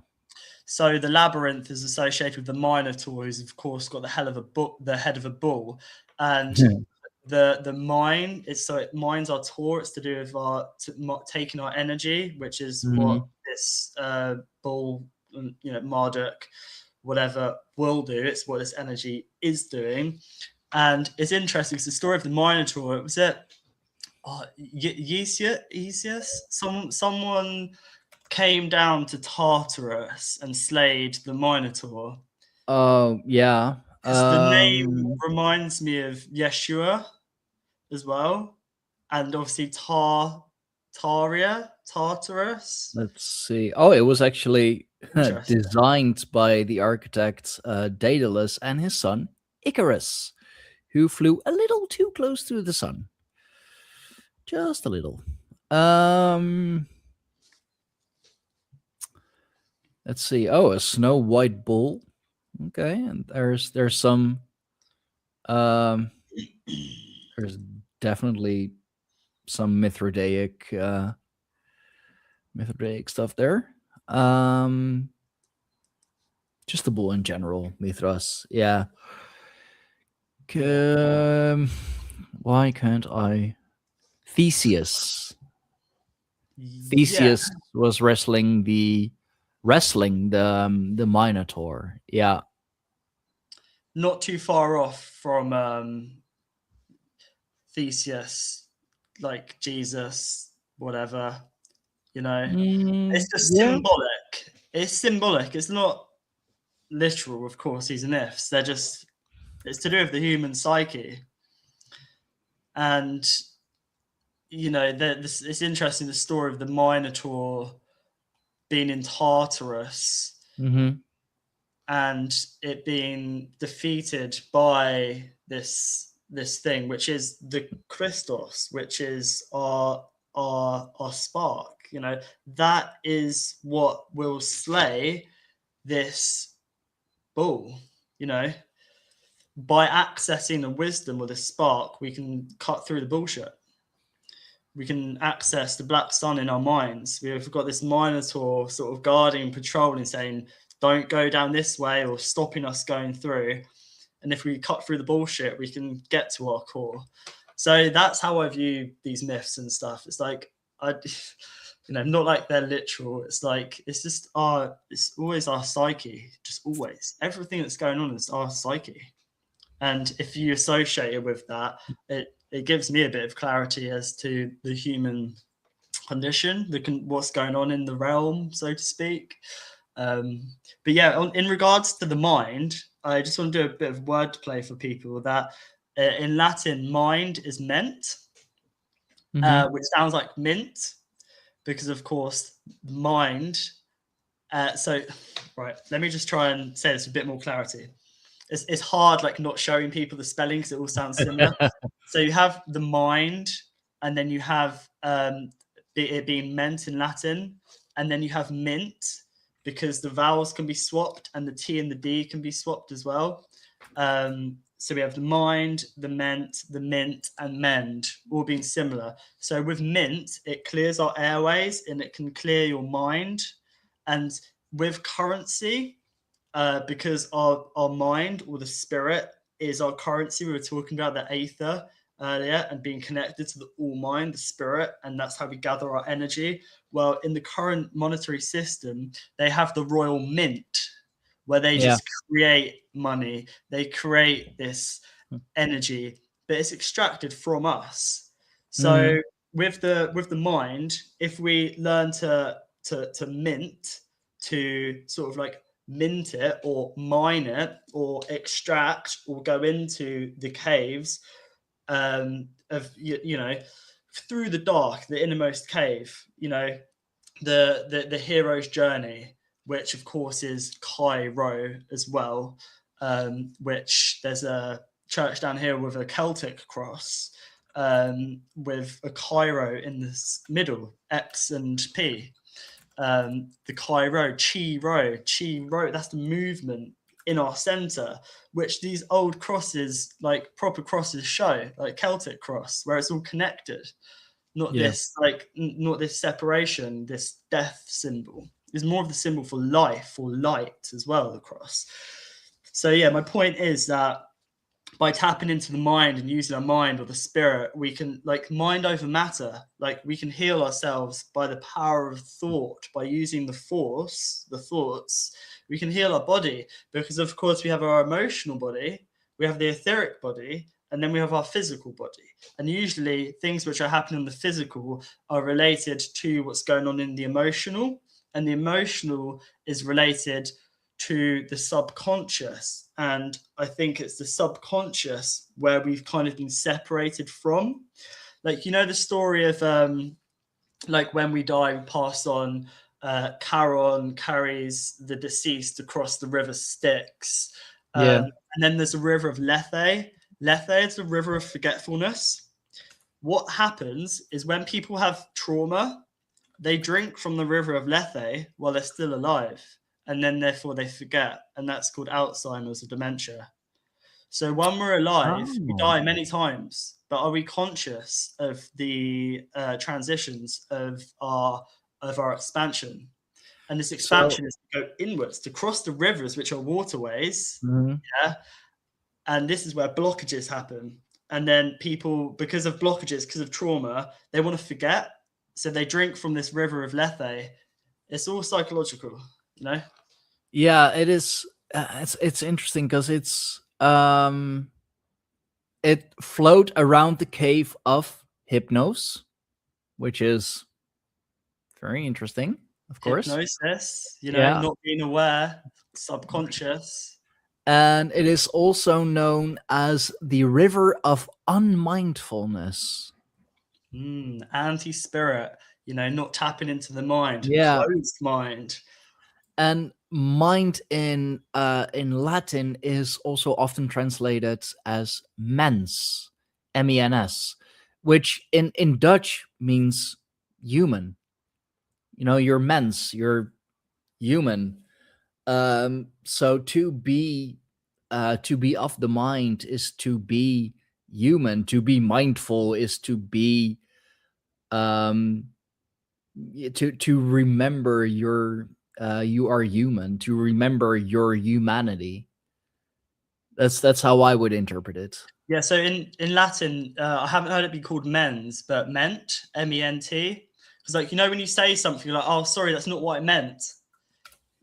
It's like, I didn't, that's not what I meant to say, because you've not been saying it. You didn't say it consciously. It was your Yeah, no, subconscious, that is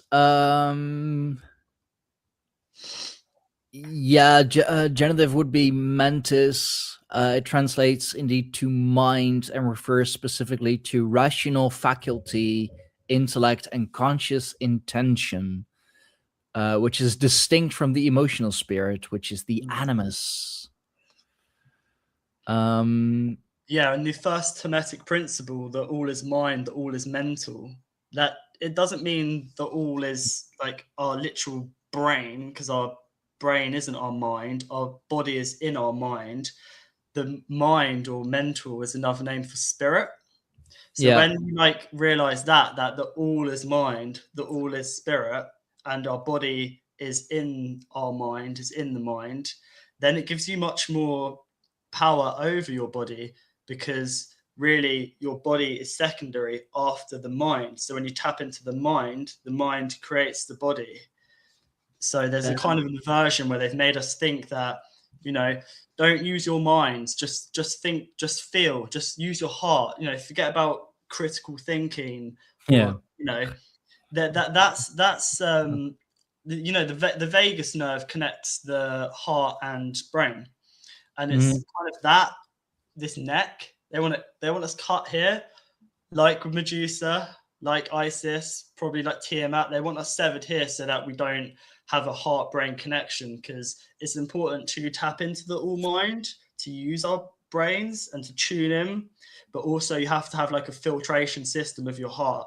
You have to, like, by that I mean the heart is like the awe, like when you're in awe, you're moved, it's movement.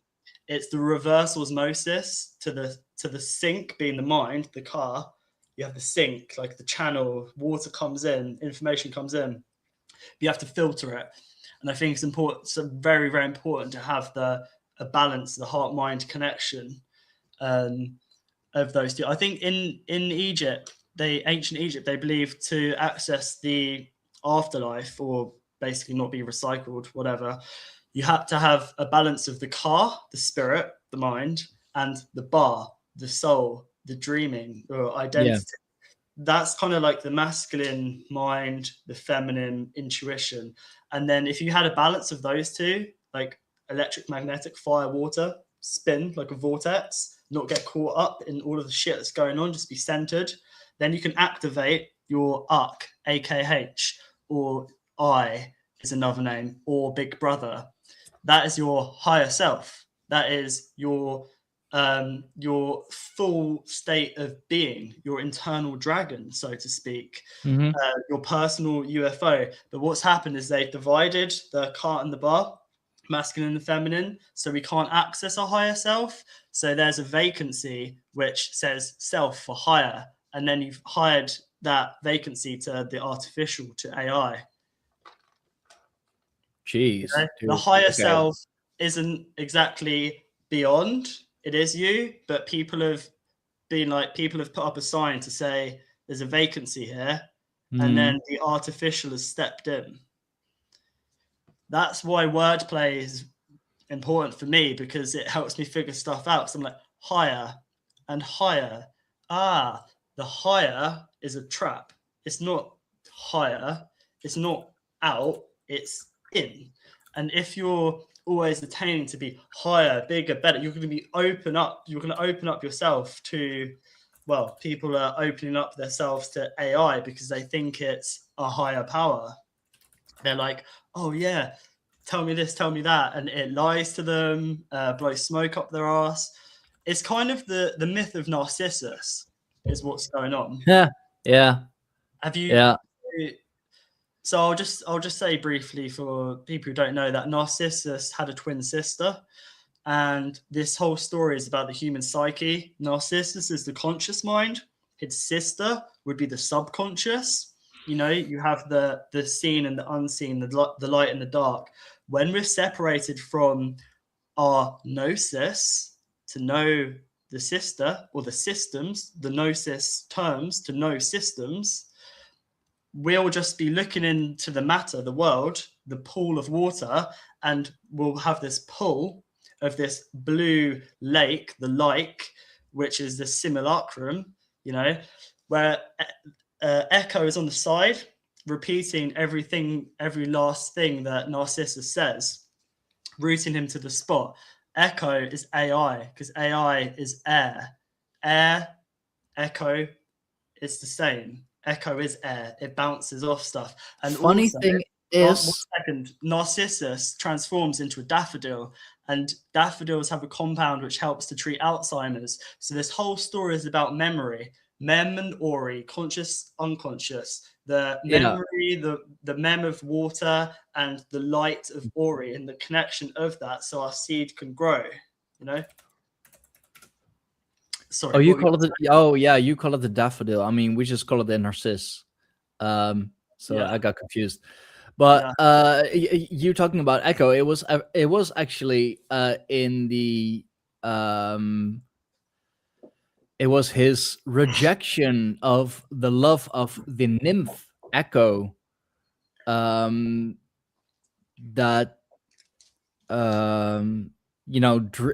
drew upon him the vengeance of the gods. So the nymph Echo fell in love. She was a mountain nymph who offended the goddess Hera. Like, that's a challenge, by keeping her in conversation, thus preventing her from spying on one of Zeus's amours, because he had so many, of course. To punish Echo, Hera deprived her of speech except for the ability to repeat the last words of another. Echo's hopeless love for Narcissus, who fell in love with his own image, made her fade away until all that was left of her was her voice. Yeah.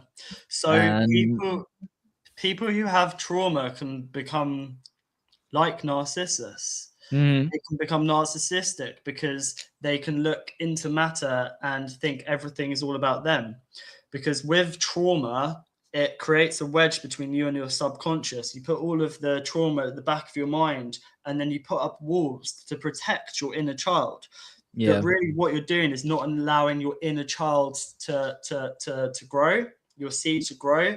So instead, what happens is a kind of distortion, and you start behaving like a child, but the shadow of a child, that you think everything needs to be your way, rather than using the imagination of a child, the wonder of everything, like the imagining of that everything's a possibility. And unfortunately, that is what's under attack in our current system, is this magic, or this central I, which is the inner child, the masculine, feminine, and the mother, father, the child, which is the top of the pyramid, which is the capstone, which is the I, which is the individuation, the individual unique signature, our soul, that every single one of us has. Because yes, we're in one spirit, the all is mind. Yeah, that's the ether, the etheric field, but we all have unique souls. And then sometimes in the spiritual community, they're like, oh, we're all one, love and light, all of this, and nothing is good, nothing's bad. Stand that. I cannot stand that. It's I mean, that's just spiritual gaslighting. That's I like you guys, but I'm sorry, I am nothing like you. I am my own individual. I am my own reflection, if you will, if that's the thing that you go by, that if we're all reflections of the supreme creator, or whatever name you want to give to it, like no reflections are the same. Even with mirrors, they may be a mirror, but the reflection is never going to be the same. So we're all one, and all of that. I think that's also taking a lot of power away from the individual, and how much an individual can do to change, or to bring change. I mean, just look at the stories of old. Look at all the heroes. They were all individuals. I mean, yeah, sure, sometimes they had their companions, perhaps they had their sidekick, perhaps. Robin Hood had Little John, and etc. um but like in the end, they always like end up alone, or they are the one that is recognized. So we're all one. Yeah, if you go up far enough, then we're all one. But like down here on Earth, I'm sorry, we are each our own individuals, and I do not think the way you do. I do not live the way you do. So to say that I'm the same as you, I'm sorry. Nah. What do you mean if you go up high enough, then we're all one? Well, I mean, up high enough in spirit, up high enough in our evolution. Do you mean if you're high enough? I mean, yeah, that too. Although I haven't partaken in that in years. Yeah. Even quit drinking about a year ago. So I am definitely boring now. Well, dude, same here, man. It's about a year ago for me as well, not drinking. That was I've never been a smoker, never been a toker, more of a drinker. Never one, always just all night. I have a couple, and then it's like, woo, off I go. See you tomorrow. So, yeah. No, rein it in sometime, right? And we're both similar age, both 34. Capricorn, January. I think our birthdays not even too far apart. I think, we've reached a point where we think, we've done it. So, and life now. Yeah, and also I had the same issue, like just no limits.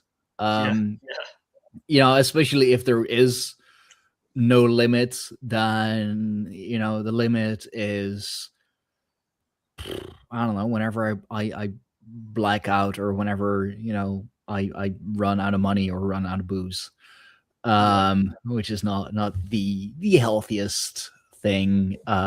So yeah, by the 5th of May, which coincidentally is the Dutch Liberation Day, it'll be a year of not drinking, year of being sober. Congrats, dude. Nice one. Yeah, no, it's it's Beltane on the 1st as well. Yeah, Walpurgisnacht is also pretty close. It's the end of the month, I believe.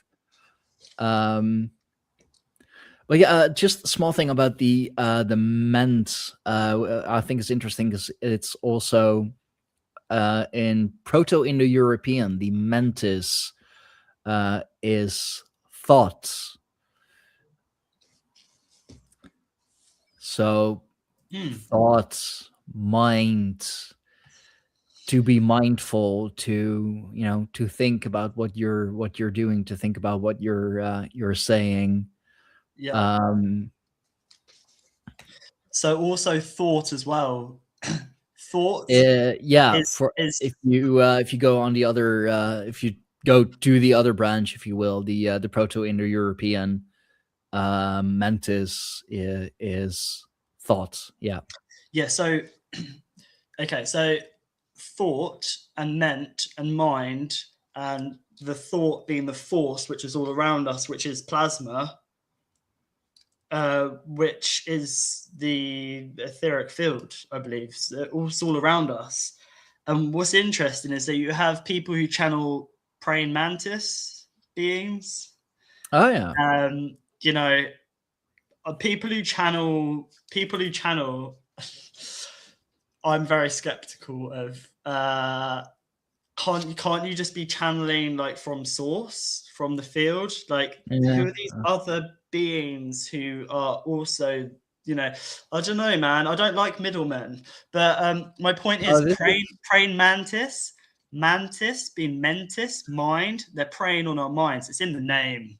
It's in the name. There are There beings who are preying on over your mind. 20. There are over 2,400 different species of mantis in about 460 genera in 33 families.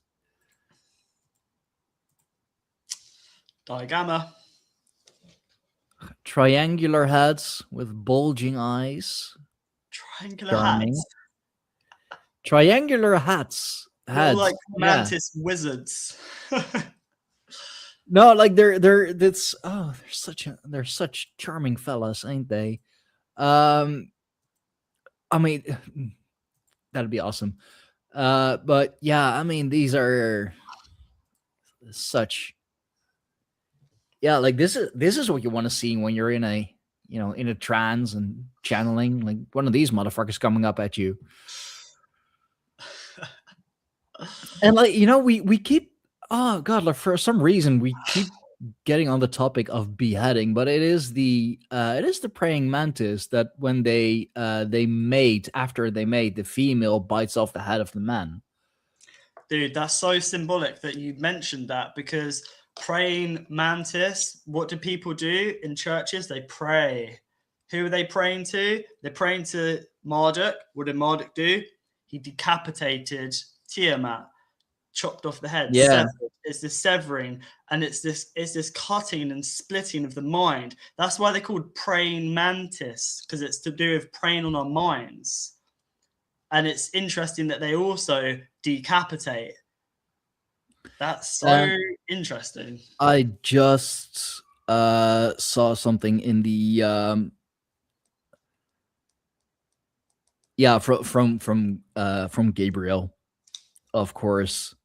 That dude's he's a mind wizard and a half. Yeah, man. Or in the symbolic studies group, at least, because we're in Aries, the ram, the head, very symbolic, of course, very, very male, because it's the time when nature comes back alive, when the seeds are coming back to life. And how do us man plant the seeds? With our head. Well, yeah, it is Aries male. Like, why? Because the way I understand it is it's associated with springtime, which is fertility, which is to do with the goddess, which is to do with the earth and rebirth and childbirth. I mean, its ruling planet is Mars, whose glyph features an upward arrow, which is quite phallic. Mars being the god of war. I would say it's more male. This is from Mario. Action, energy, desire, and war. Yeah.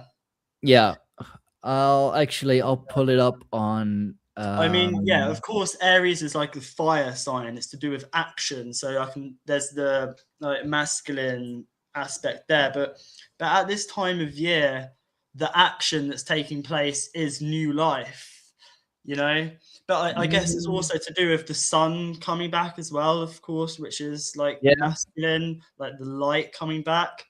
But everything has its feminine and masculine counterparts, of course. You can't see that. You can't read that. Dang it.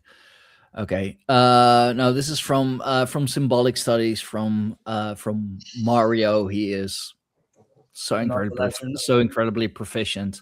Yeah.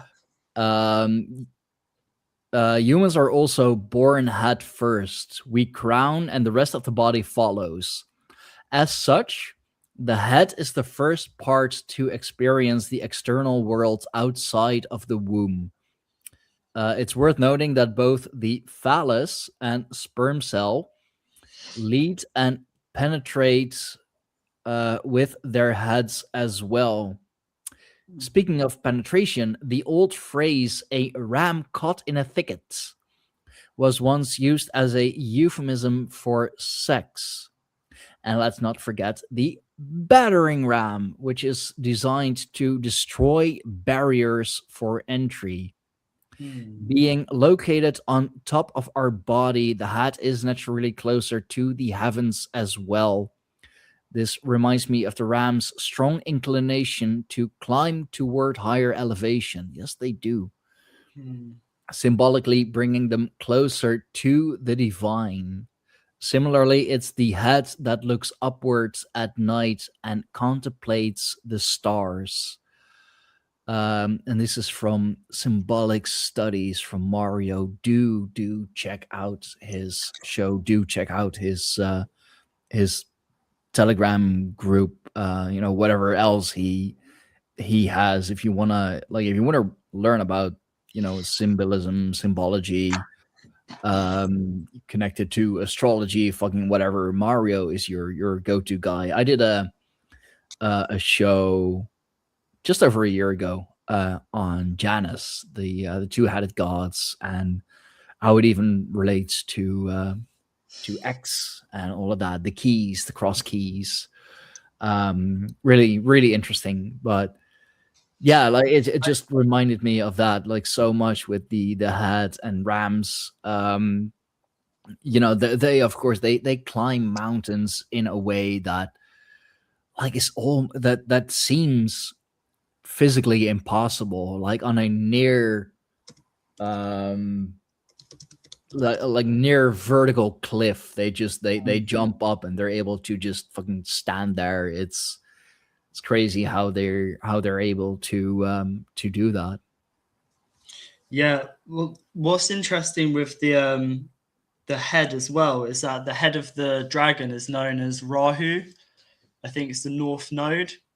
And then you have Ra and Hu, both like HU being both associated with light, like a hue of light, and Ra the sun. And then Ras being another name for the head as well. And then you have Rastafari, which is Ra, which is either the head or the sun, and then Star Far Eye. So it's interesting there. The north node is Ra, and the north lunar node.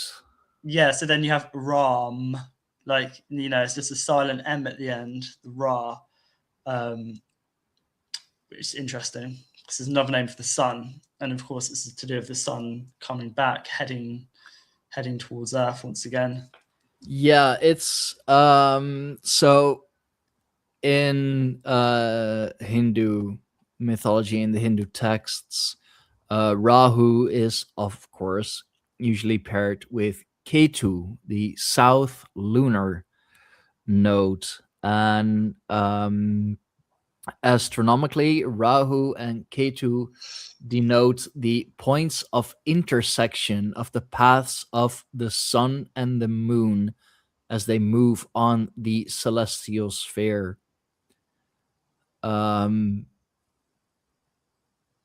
So, of course, connected to, eclipses occur when the sun and the moon are at one of these points, giving rise to the understanding of swallowing the sun and the moon by the snake, which is the one that you talked about, the what's his name? Apep? Yeah. He is in Egyptian mythology, at least, the sun, or the snake that swallowed the sun. Interesting. I didn't realize that. But that ties into the whole thing of wanting to block out the sun, swallow the sun. Yeah. He is the opponent of Maat, or Ma'at, who is order and truth. Yeah, well, Tiamat, Maat, same name. I mean, Maat is like, you have Maat black. It's the darkness. It's like where all things come from, the dark. Tiamat being the mother of all the gods. Maat, Tiamat, it's the same essence. It's the darkness. It's the darkness we've been made to fear, really. As kids, we're afraid of the dark because we have such imagination. We imagine things, but as we get older, we've been made to fear the dark also, because the dark is seen as negative, like negative space. You know, the unknown, the unseen. This is the plasma. This is the pure potential, and it's also the subconscious, the backstage. But we've kind of been made to fear to go there. That's what I sense has happened in the world. You know, even as adults, we've been made to fear the dark. We'll always go towards the light. You know, like if you say something someone doesn't quite understand, like don't get the jab, they'll gaslight you because they don't quite understand it. So they'll try and extract your light if you allow them to, and they'll be like, "Oh no, this false light says it's good, it's the right thing to do." But if they were able to use their intuition, go into the dark about anything that they don't yet know, because that's the whole point of gnosis, is to get to know and to syncretize with the dark and the light, and, you know, unify them and have no separation. I can't remember where I was what my original point is. Anyway, yeah, like the darkness has been demonized, like primordial darkness, Tiamat, this monster, this monstrous place. Don't go there. You know, we were you know, we're talking about spring. We're talking about fertility. It is you know, and ancient Egypt. It is the darkest soil that is the most fertile, and the seed, indeed, you know, it grows underground. It grows in the dark soil, the black soil. But somehow, because the light is shining upon it, it is able to recognize that, I guess I'd say, and grow towards the light. So it grows from the dark to the light at first, of course. Yeah. Yeah, what's interesting about that is that we're kind of, so matter, or the material, obviously matte is black, is dark. We're kind of in the dark now, and we are, as far as I see it, we're seeds of the world tree. We're connected to it, but for a moment we're separated from it, so that we can have our own expansion and, you know, grow into our own trees when we tap into our roots. But at the same time, like we're in darkness. We only see because of the light, which is shining. And what I wrote down the other day is that, so this Yggdrasil, the world tree, is the family tree. It's the familiar tree. It's the world soul. It's something I've only just started looking into, Yggdrasil. You know, you probably know a lot about it, but the way I view it is that, because I've looked into like the three fates sitting at the base, the well of Yggdrasil, the three Norns, which is nouns. Is this words? Is this the weirds? And they are the weirds. Yeah, they are the weavers of fates. When we say words, we're kind of casting our fate. We're rolling the dice. We're casting the weirds. And with this, with weaving, I view it as a tapestry. Like this realm is a tapestry, and that tapestry is the tree. Like the tap is the tree. A tap is a channel. When we tap into the tree, we can see the tapestry much clearer.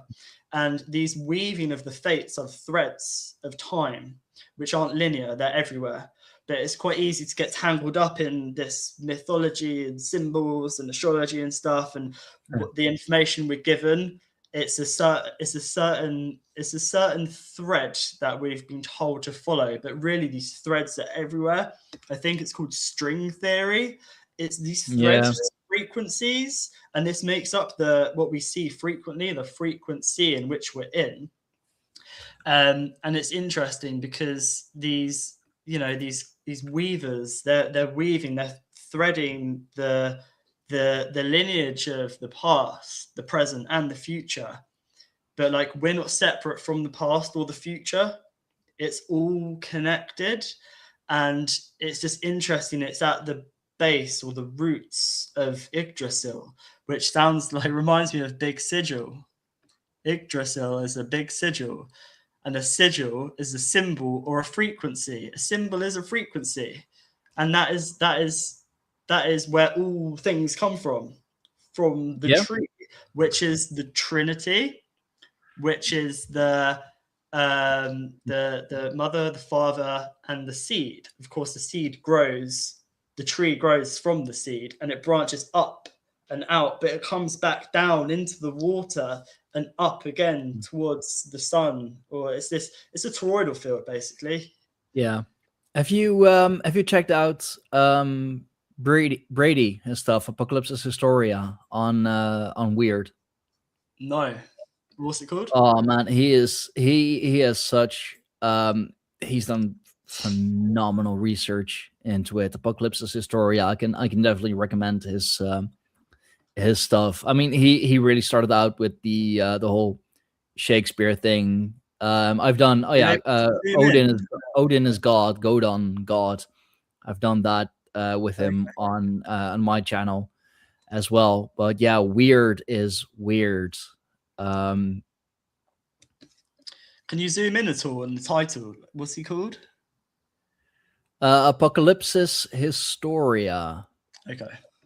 Apocalypse Historia. He's phenomenal. He's a phenomenal researcher, and there's some really good stuff. I did as I said, I did the God of the Goths. Odin is God. Did that stuff with him. He is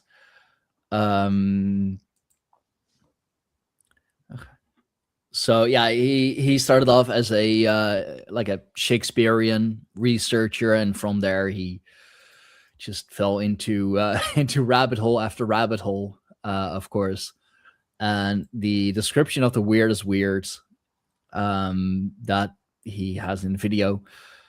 Shakespeare's Macbeth introduced us to the Weird Sisters. But did you know that weird originally meant fate? The word comes from Old English weird, W-I-R-D, W-Y-R-D, I should say, meaning destiny, and is linked to Uther, one of the Norns of fate in Norse mythology. Over time, the meaning of weird shifted from fate and destiny to the strange and unusual. In this video, we dive into the linguistic evolution, Norse mythology, and Shakespeare's influence on the word's meaning. It's about a 40-minute video, but if you're into that sort of stuff, I recommend Brady his channel. Absolutely. So I'm just gonna go for a piss quick. I just want to leave you with this, that the Norns are the weird, right? And they are the weavers of weirds. Yes, they're the weavers of weird.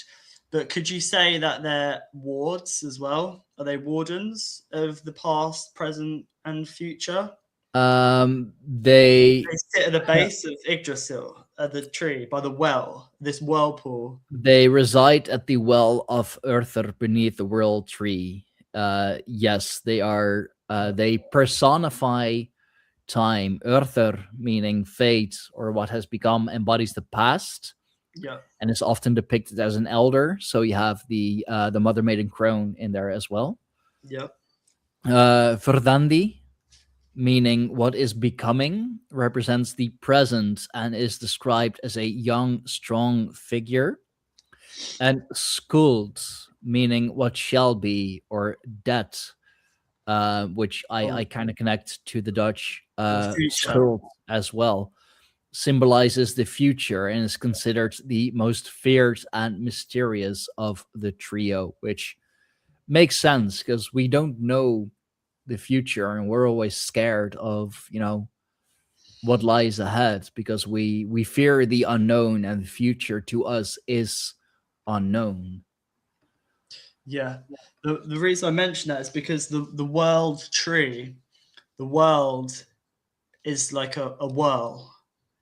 Like the name There are world. several wells on the on or under the Yggdrasil. Well, Yeah. well, there's a whirlpool by in the center of the earth by Rupus Negro. Is Black Rock? Is that really just the world tree? Is that the center of all things? Is that the Ion Soth, as in the eye in Soth, the Oh, eye of Sophia? Is that the eye of wisdom? Is this our center? Is that the Black Sun, Yggdrasil, Black Rock? Is it the same thing? might be. I'm just gonna, and it ties into Ragnarok as well, because I'm gonna try and find a story. But apparently, in Ragnarok at the apocalypse, it's to do with going back to the center, which is the ark. I'm gonna try and find that. But there's this story I found. Ragnarok. Oh, that is unknown to me, but I do need to go to the toilet quick. But yeah, no, of I'll course. try and find it afterwards, because I think it's very relevant. Because like what I tend to do is just try and connect all things, and like Black Rock, the center, and this whirlpool, and the world tree, the world trio, the whirl or the well of the trio, which is the past, present, and future. It's the same thing. I'll be right back. Yeah. And Howard, Vergelmir is the source of all rivers. So it's kind of a well, kind of a river. But it's the source of all of it. You have indeed the Well of Fate, Brunner, Well of Earth. That is the Well of Earth, of course. Mimir's Brunner, Well of Wisdom. Very well known for containing the Eye of Odin, of course. Vergelmir is beneath the root of Niflheim and is guarded by the serpent Nithhugger. So it's below Niflheim. So I'm not sure if Muspelheim would be considered to be below Niflheim. Not that I remember, at least.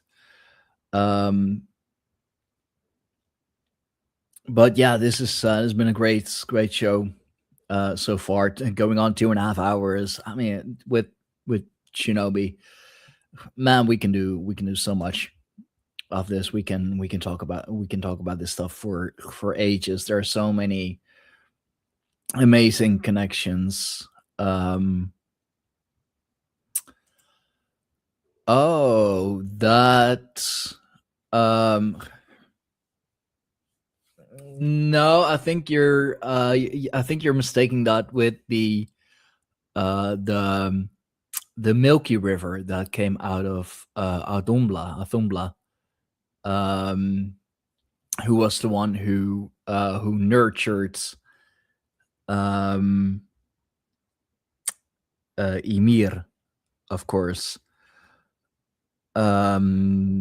The heat and frost of Muspelheim and Niflheim created steam, and it's from that steam that came the first primordial beings, being the at least the primordial cow who gave birth and nurtured Ymir, and from Ymir's sweat came Vodun Villienve, as also discussed in the Night Side of the Runes, of course, the book that I'm still reading on Patreon, which I need to start reading again. Otherwise, I'm never going to get to the end of it. And I have so many more interesting books that I need to read, want to read. Yeah. Speaking of books, have you heard of this? I reckon you dig it. You too, Howard. No, can't say I've heard of it. There's Can't that say I know it. one, second one, and third one. I do highly like recommend them. I do like those kind of books. Yeah, absolutely. Yeah, it's about Muspelheim. Muspelheim, yeah. Yeah, like definitely note them down. The first one's called Northern Wrath. They're so good. It's there's lots of stuff I've not heard of. I'd never heard of Muspelheim, but it's so interesting. Where these fire spirits goes into this woman's eye, like it's epic. Like there's the root. This do you know what? I'm not going to bother saying anything about it. Just go check it out because I just. Well, what's the name? I'll show it. It's a Northern Wrath. Okay. By Thilde Cold Holt. The Hanged God trilogy. Thilde Cold Holt. Okay. Yeah. It's written really well. I'm halfway through the second book. It's Nice. really good. Yeah, I'll make a note of that, Howard. Cheers for the recommendation. Blood Raven. Okay. Raven.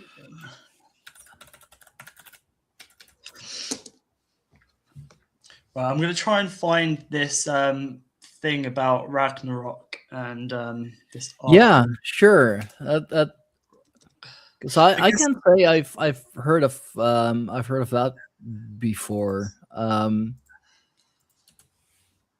So the reason why it's interesting is because it mentioned Ragnarok and apocalypse and to do with like an ark, and another name like ark is eye, and then there's a whole arc of Noah's Ark of people being saved, and it's echoed in the story of Ragnarok of these people going to this ark, which is the center of the eye, which I think is the world tree, which is Black Rock, which is this whirlpool.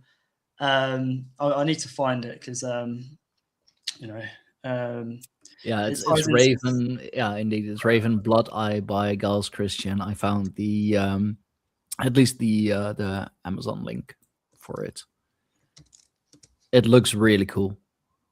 9th century England, unforgiving god served by powerful priests, ships shaped like dragons. I mean, like, whoo, stop right there. I can only get so hard. Nice. Yeah, no, that's really cool. And there's a book series that I've been listening to on Amazon as well. I'm not sure if I can. I'll try and find it because there's I mean, it's fiction, of course, but I gotta see if I can access my my Amazon books, audiobooks.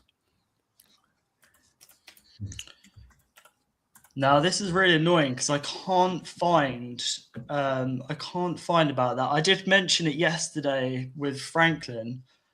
I'm gonna have to go back and have a listen to that. Okay. I'm gonna carry on looking though. It's just annoying. I've got loads of tabs open, but not that tab. Yeah. No, that's fine. That's fine. I man, I get it.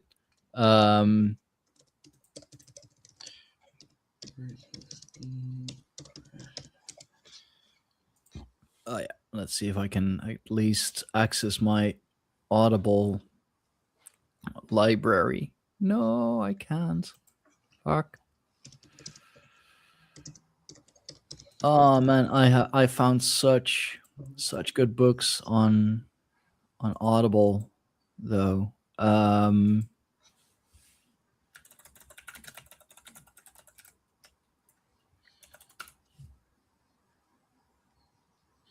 Oh, hang on. What was destroyed by fire?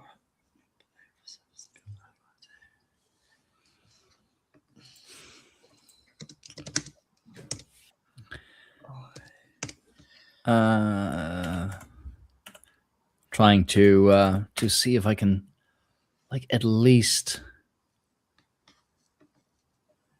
Mein Konto, is that? Nay. Why is it in German? I don't speak German.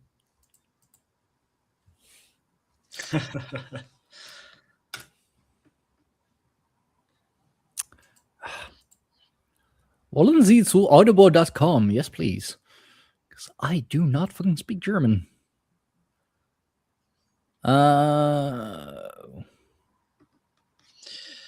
Have you heard of Ragnarok being associated, like there being an arc told about, and with, because I can't find what I found the other day, but it was to do with like Ragnarok and apocalypse and basically going back and like beings being saved and repopulating the earth after Ragnarok. Story of Ragnarok. I'm not too familiar with what happened after Ragnarok, though, but the only arc that's the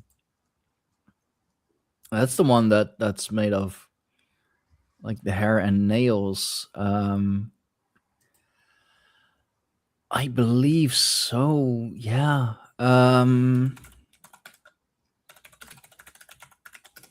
I've never really looked into what happened after Ragnarok. So yeah, it's two humans that survived by Leif and Lifthrasir. And they eventually repopulate the new Earth. A new sun is born, and the world tree Yggdrasil is restored. Because I did find something that mentioned an arc, and the reason why I thought that was interesting is because you pronounce arc and it sounds like arc, which is another name for eye, and it relates to Yggdrasil because that's we get books, we get paper from wood, we get paper from trees where we write down our stories, and a story is a store of light. A library is where the light is buried, and this whole repopulation, this whole arc, like you have a story arc or a container, something that contains light. It's like rewriting our story. You know, you have the apocalypse, the revealing, the chaos, and then you have this rewriting of our history, of our story, of who we are. And I just thought it was interesting because this arc related to this, to the center, to this whirlpool, and I can't find anything about it. It's annoying. I mean, if I do find something, I'll have to bring it up in a future conversation because it's annoying saying something and not being able to back it up. You know. Yeah, no, I understand. I don't.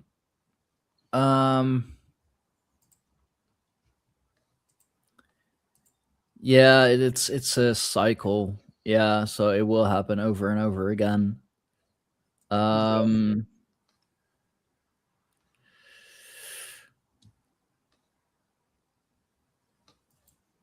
Like I said, I never really.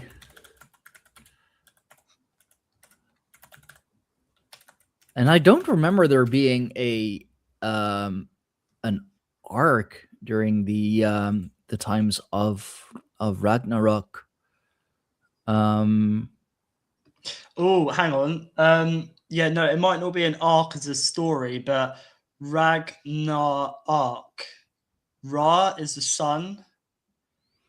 Gnar is to like grab hold of, maybe, and then the arc is the story.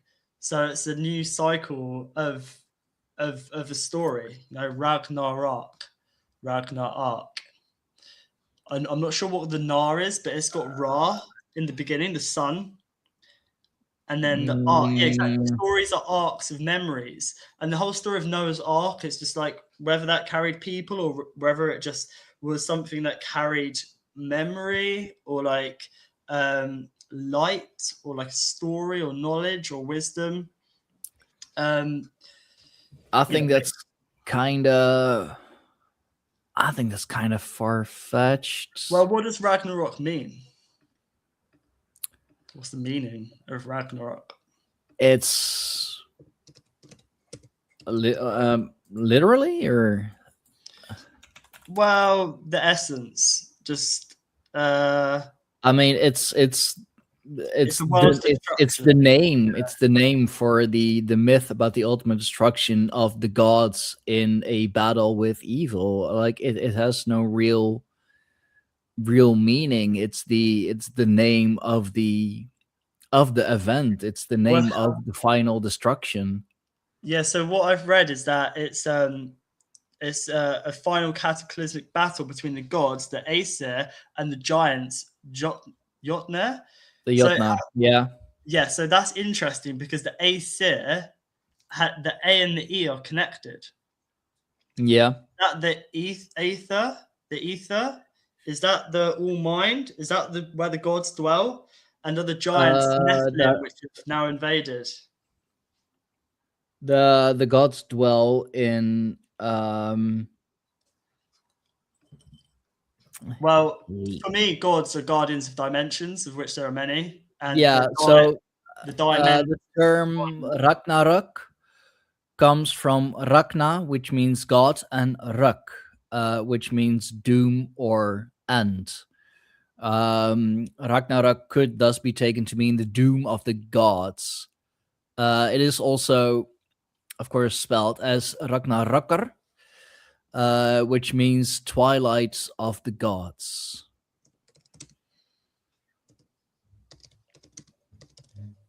Okay.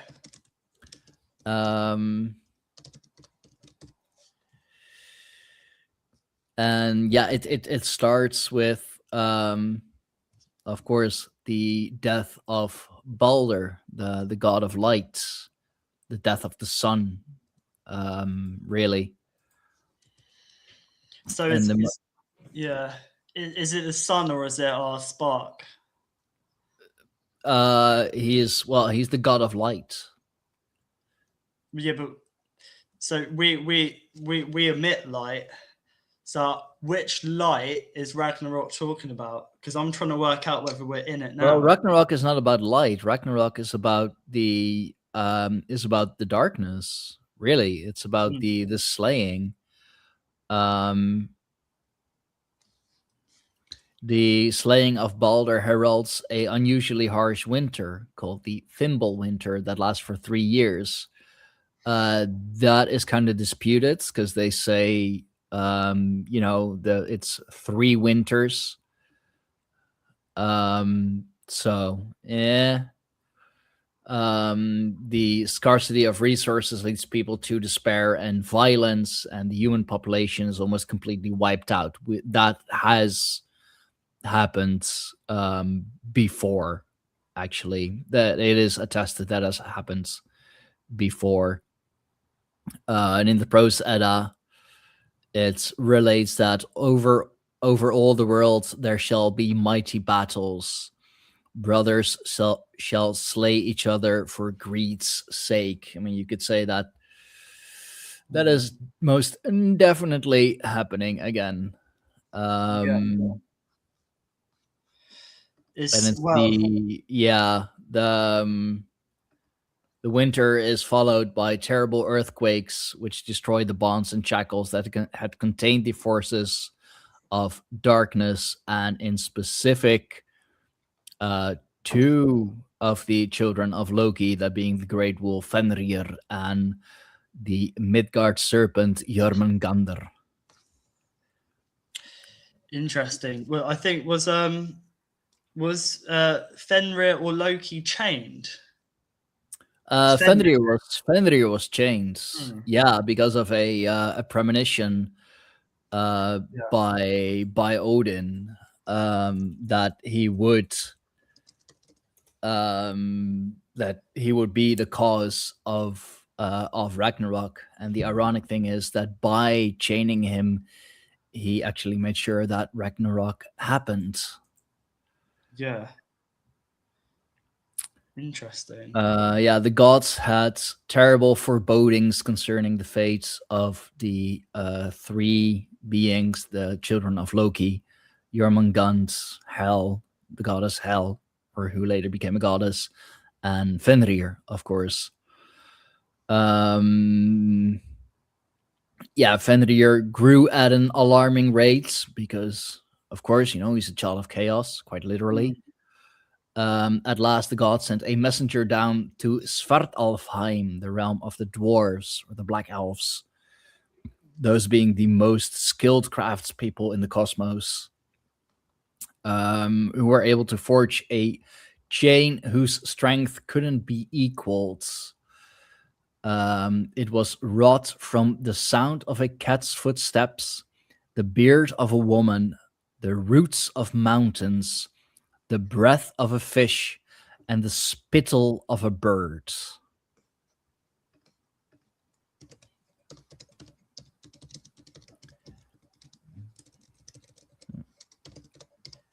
And that was after trying, other types of change, more usual types of change, but Fenrir being so big and so strong, he broke them easily. And Loki was indeed chained as well later on in punishment, and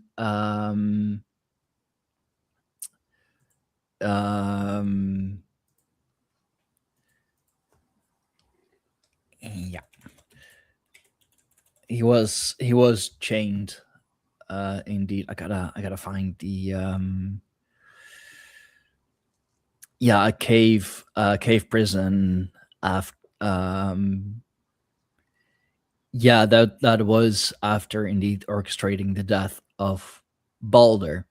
The gods used the entrails of his sons, which hardened into iron chains. It's pretty gruesome. To tie him to 3 rocks while a poisonous snake dripped venom onto his face, causing earthquakes whenever his wife Sigyn had to empty the bowl, catching the poison. He remains bound in this torment until Ragnarok, when he will break free and fight alongside the giants against the gods.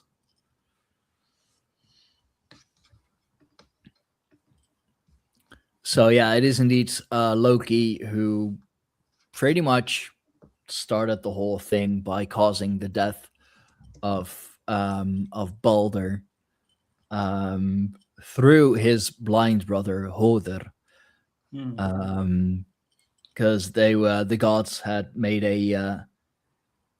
Balder was basically invincible because he was so beautiful that his mother went all across the lands and asked every being, every animal, every tree, every being to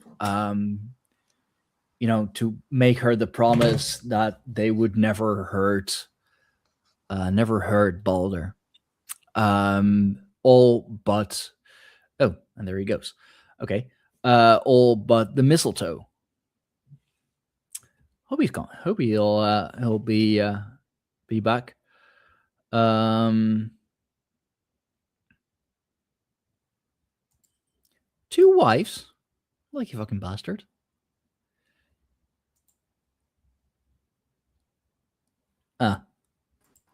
Sorry about that.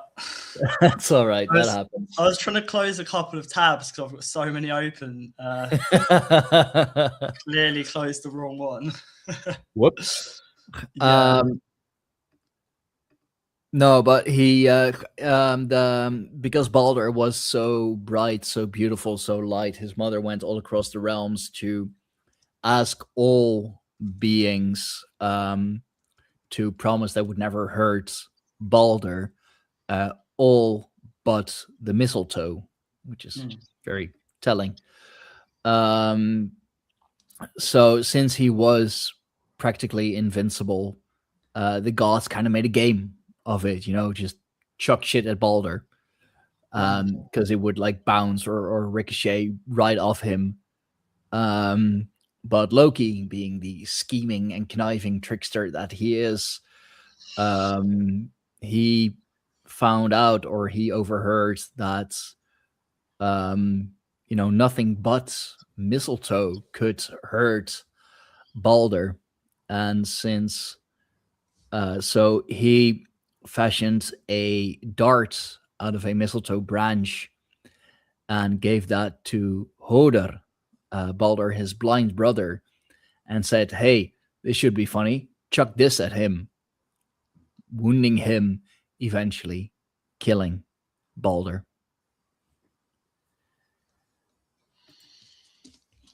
Interesting. I haven't really I'm not well versed with like Norse history.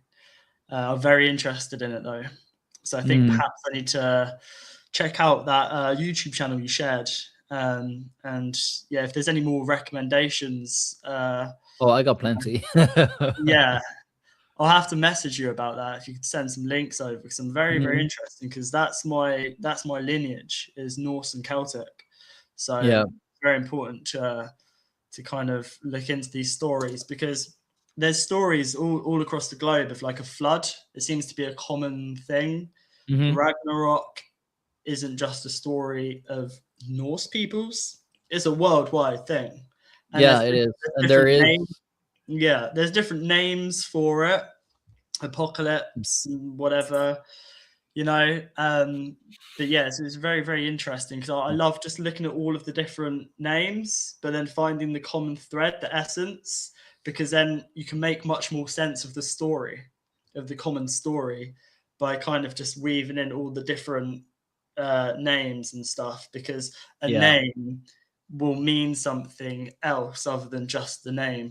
Like apocalypse, like epoch collapse, and then Ragnarok. That's why I'm interested in sort of knowing what Ragnarok means. I know the definition, but like why those words Ragnarok?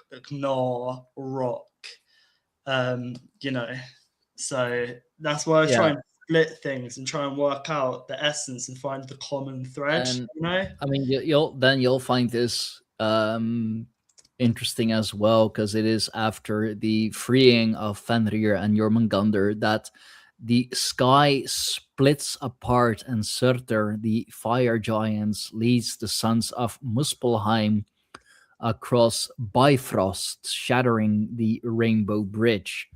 So shattering the connection between our realm and the realm of the gods, because it is the Rainbow Bridge that connects Midgard to Asgard, guarded by Heimdall, the Watcher, who is the one who eventually slays Loki in battle. So it is the Watcher who slays the trickster. Interesting. The Rainbow Bridge, because you have the Rainbow Serpent in Aboriginal mythology, which is to do with water, fertility, and like dream time. And then you have the ionosphere, which is like the northern lights, the plasma. That it's I believe it is commonly understood that is the Rainbow Bridge. Okay. The Bifrost. And of course, the rainbow has the shape of an arc as well.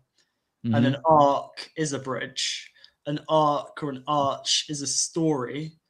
You have a story arc, which is what bridges the common thread of the story.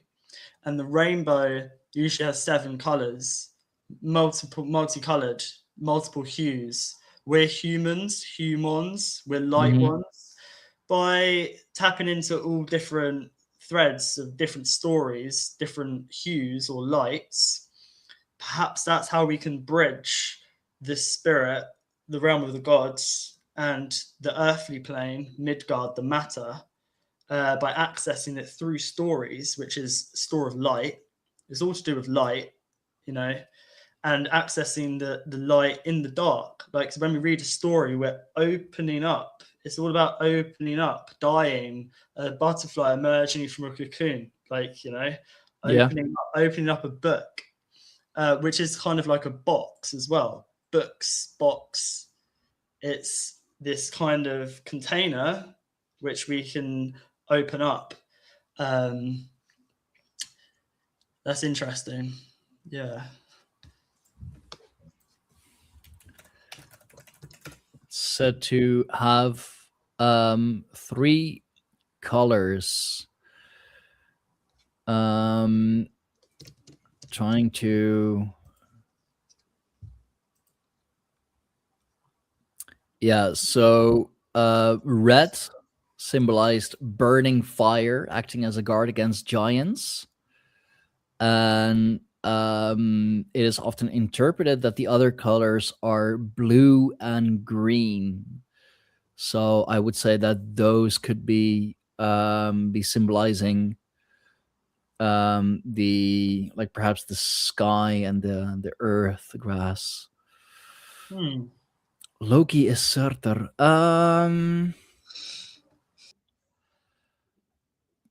There he goes again. You're closing the wrong tabs, bruh. Oh god, that is a good one. I honestly I hadn't heard that before, but I mean, one is a trickster god, chaos god. Stop closing the wrong tabs. Yeah, I know. So I'm gonna go to the other end of my tabs and start deleting them from there. It's probably a good idea. I mean, there are multiple. Yeah, I mean, Loki is not necessarily a name. Loki is also more of a title, of course. You know, Utgard Loki. I don't know. That's one that I would. That's one that I would have to investigate a little further. I can see the connection there, but to my knowledge, Surtur is a much more ancient being.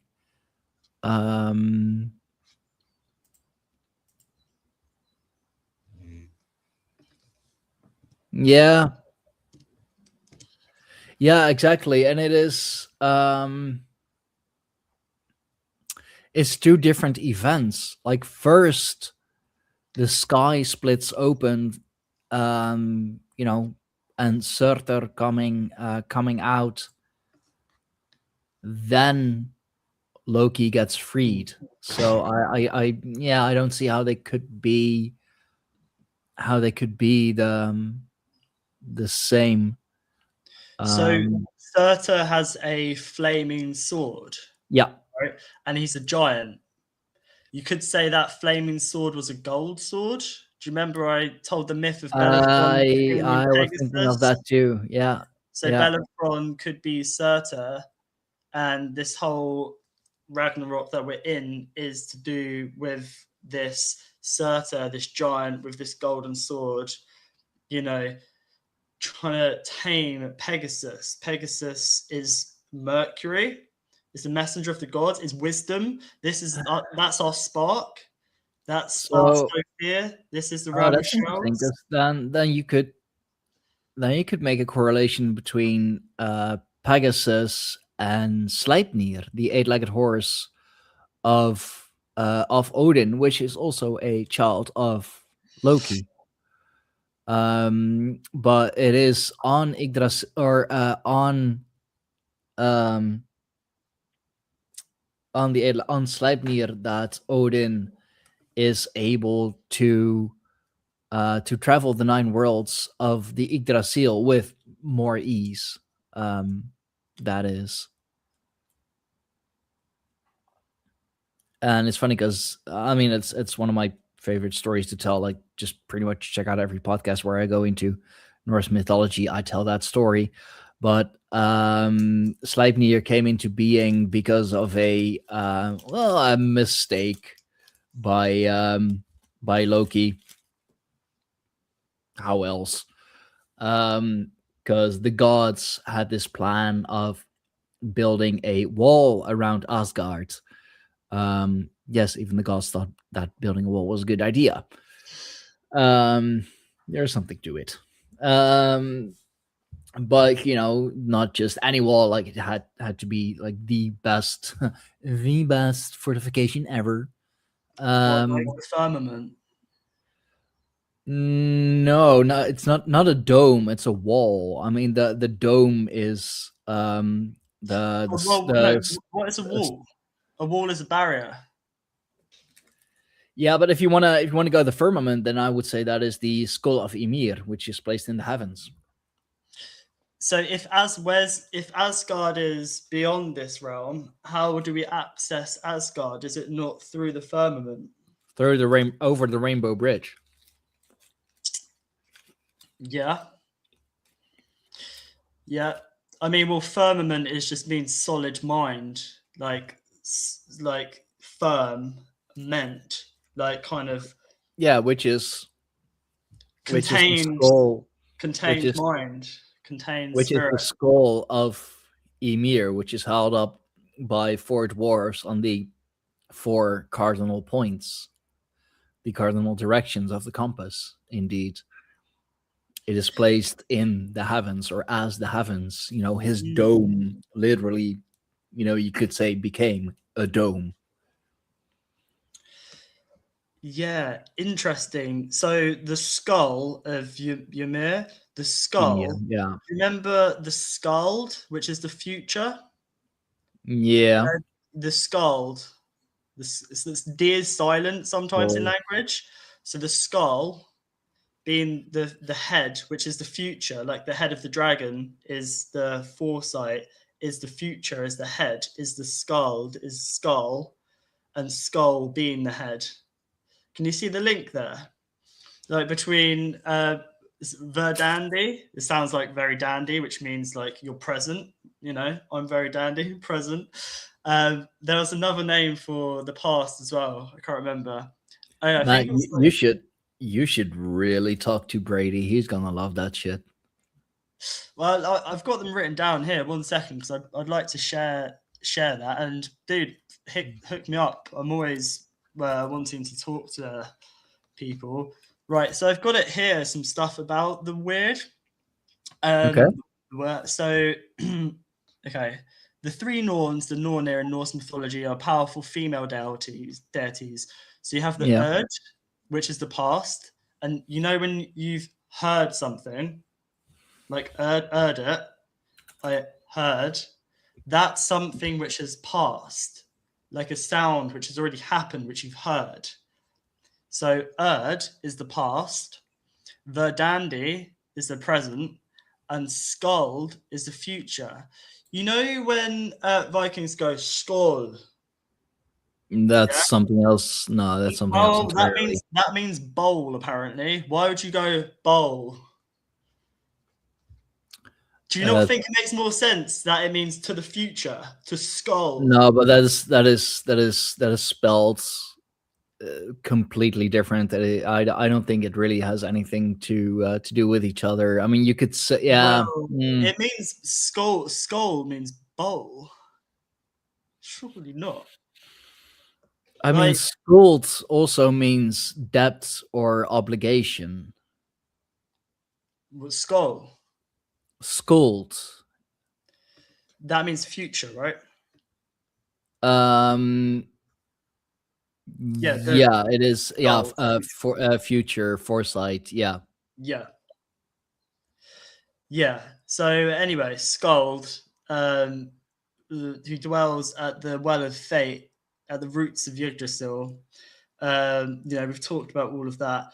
It's just interesting because Skald reminds me of the phrase skull, because D in language is sometimes silent. you know. And I know the spelling's different, but to me it makes sense to mean like to the future. And you could say that our skulls are a bowl, that it's a sink where I stuff mean, comes in. in Norwegian, it is spelled skuld, but with a T at Yeah, the end because instead of a T and D D. are changeable, yeah. Like ment and mind. And you have mind, and in Latin it's ment because the T and D are interchangeable. This is why spelling doesn't matter. Just go by the sound. And D is silent. The derivation from the Old French esquelle, esquelle, bowl seems unlikely on grounds of sound and sense. An Old English word for skulls was hafodbolla.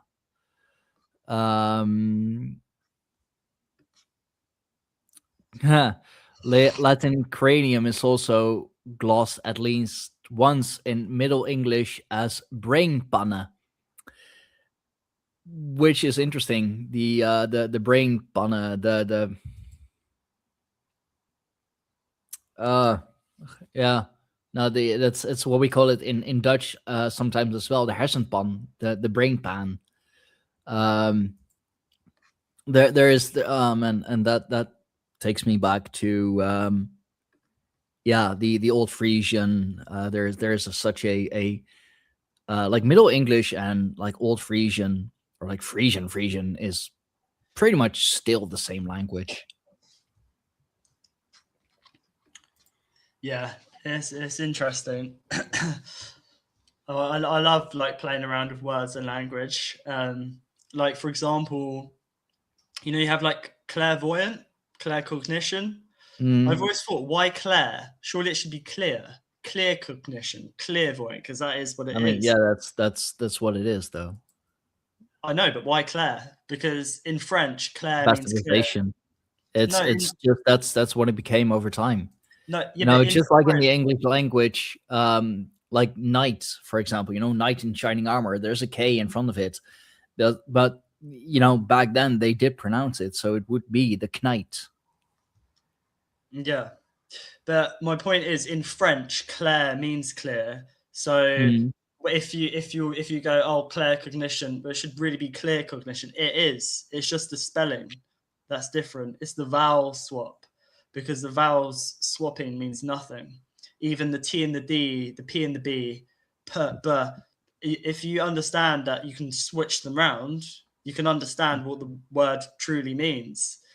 And instead of saying clairvoyant, just say clairvoyance. Clear. Just say it what it is. It's not clair. So with the whole skull thing, you know, like I'm also kind of, you know, cranium, you know, which comes from, well, medieval Latin more so, or Greek cranion. The pi roots would be ker, K-E-R, Kilo Echo Romeo. Proto-Indo-European roots meaning horn or head, with derivatives referring to horned animals, horn-shaped objects, and projecting parts. It might also be the source of Sanskrit srngam, horn, Persian sar, head, Avastan Sara, head, Greek karnon, horn, Corin, club, mace, corif, head, the Latin cornu, horn, cervus, deer, the Old English horn of an animal, or the Welsh carv, meaning also deer, while also meaning to grow. So also be the source of the Greek kouros, which makes me think of kurios, the mannenbunde, because kouros is boy, and the kurios, the mannenbunde, is meant to bring the boy into adulthood. Also meaning in Proto-European heat or fire, which is also interesting because you lose most of your body heat through your head.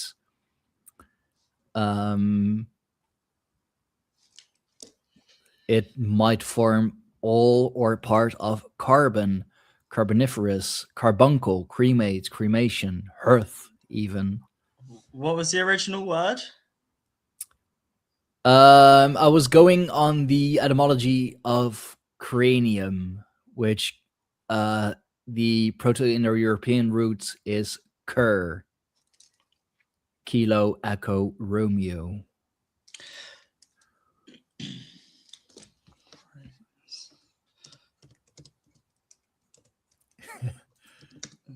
Hey man, let the etymological weaves begin. I mean, if we're doing that shit anyway, why not? Curious, yeah, that's also a good one. Okay. You know, boys are always curious. They're always exploring. Yeah, that's Howard's just said crane the bird, because I've just looked into cranes and I wasn't sure it was a heron or a crane, but it's to do with childbirth. Yeah, Cranes carrying babies. This is yeah. The ooievaar in Dutch, that would be the ooievaar. Yeah, I know what you mean. Yeah, the what? The weaver? the ooievaar. Over. Okay.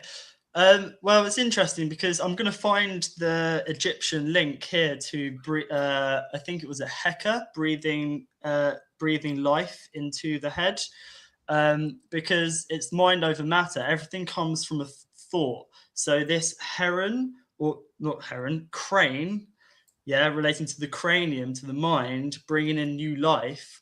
Well, that's because spirit comes into matter. Everything is spirit first before it's birthed into matter.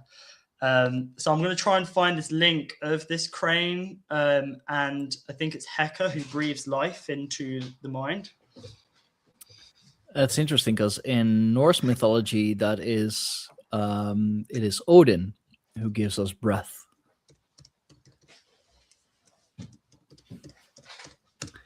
And there are a lot of different freaking cranes. Holy shit.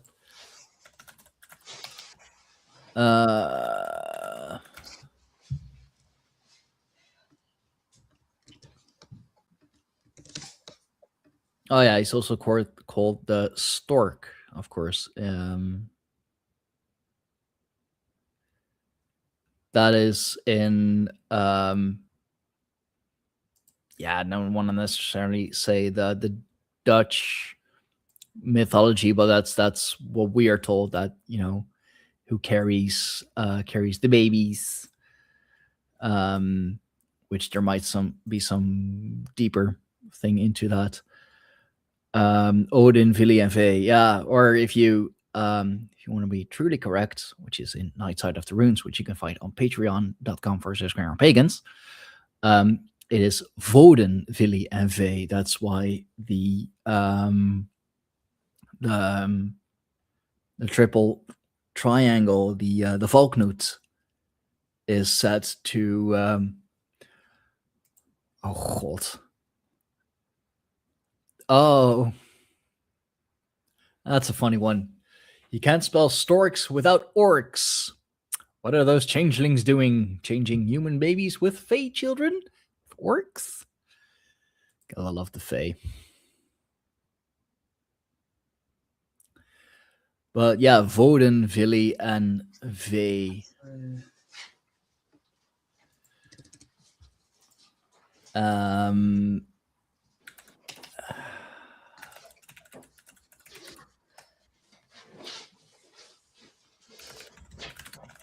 Mankind origin. Yeah, I haven't been able to find a link with Egypt, but of course, storks are widely recognized as powerful symbols of birth, fertility, and new beginnings. And another name for a stork is crane. And I think with trees, you have stalks, like you have the beanstalk, like stalk is to do with like growing. Like neural pathways, like stalks, like branches and stalks. And these branches, neural pathways, can bring new insights, new life into the world, which is like bridging spirit and matter. And then when we speak, when we cast words, we breathe life into the world. That's creation. So the symbolic stalk carrying baby is just carrying new life, fertility, and this is birthing our seed. Birthing creativity. Breathing.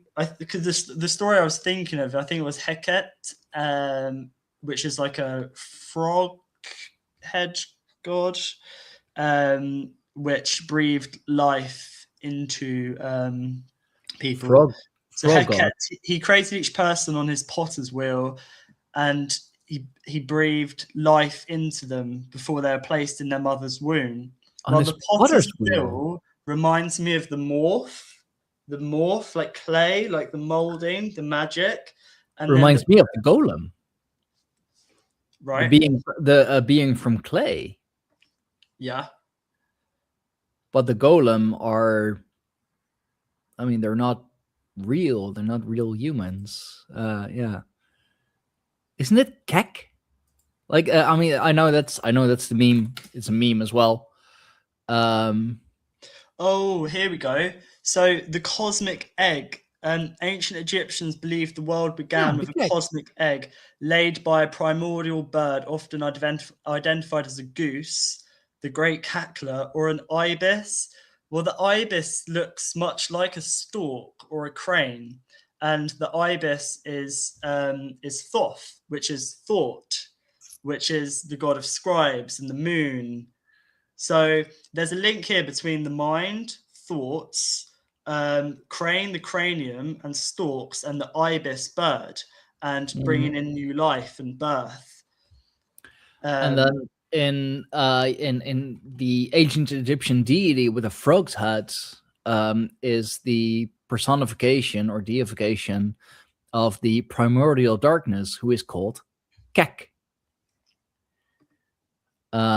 Which now also is, internet slang, of course, often associated with Pepe the Frog.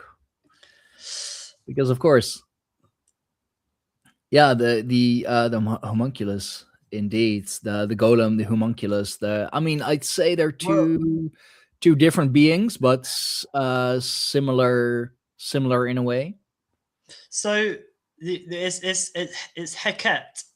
Hequet or Heket, aka Hecate, which is liminal spaces, which is our mind, our neural pathways, the spirit, the ether.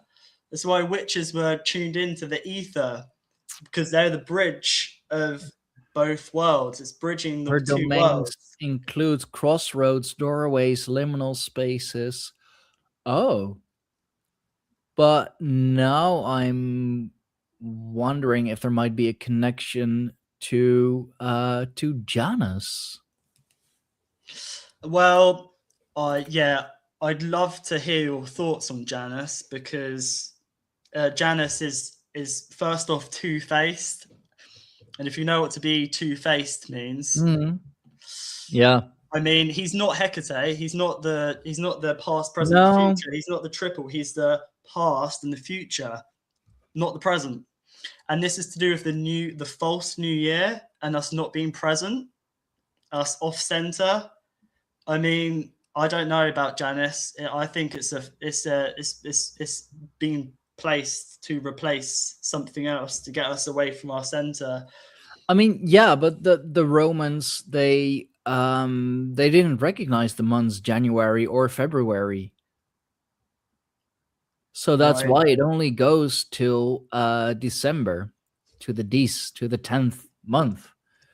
Because, like, what the fuck happens in January and February? Nature is still fucking dead. It's only in March when, when nature comes back to life. So they didn't recognize January and February as such. Interesting.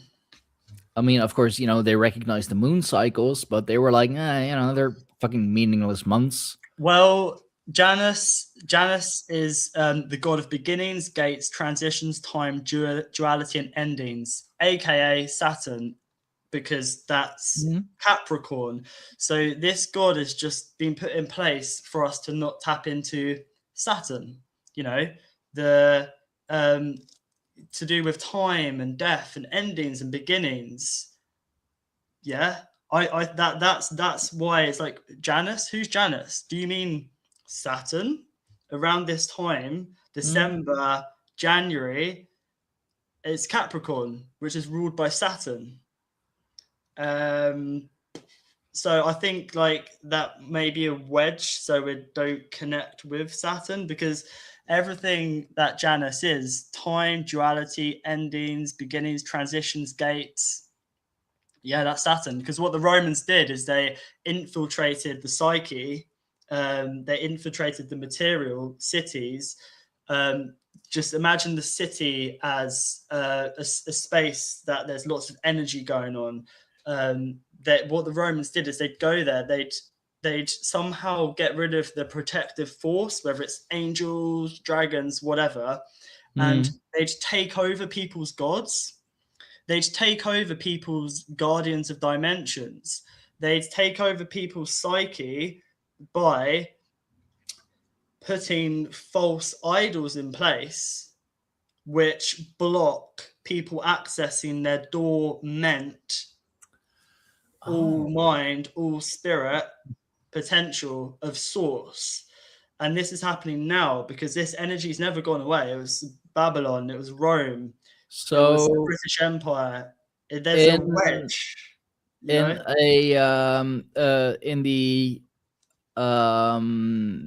in the Chaldean oracles in Proclus's fragments, um, Amphiprosopos, which is the Greek, the roughly means having two faces, but in those texts it is translated as circumfaced, which literally means having a face or faces all around, which also kind of reminds me of who was it? One of the angelic orders, which is made of like nothing but eyes, like rings with nothing but eyes. Or the Seraphim. Are those the seraphim? Yeah, I think probably. so. With the AI watchers. Yeah. But circumfaced, amphiprosopos. I hate Greek. Yeah. I mean, I think, the Oraphim, how it's saying. So I think that Janus is Saturn, is obviously the time and gateways and doorways, whatever, transitions. But Saturn is Zervan, if we want to go all the way back, because Zervan is infinite time. Saturn isn't Kronos. Saturn is time. You also have Kairos, which is flow time or opportune moment, because time is malleable.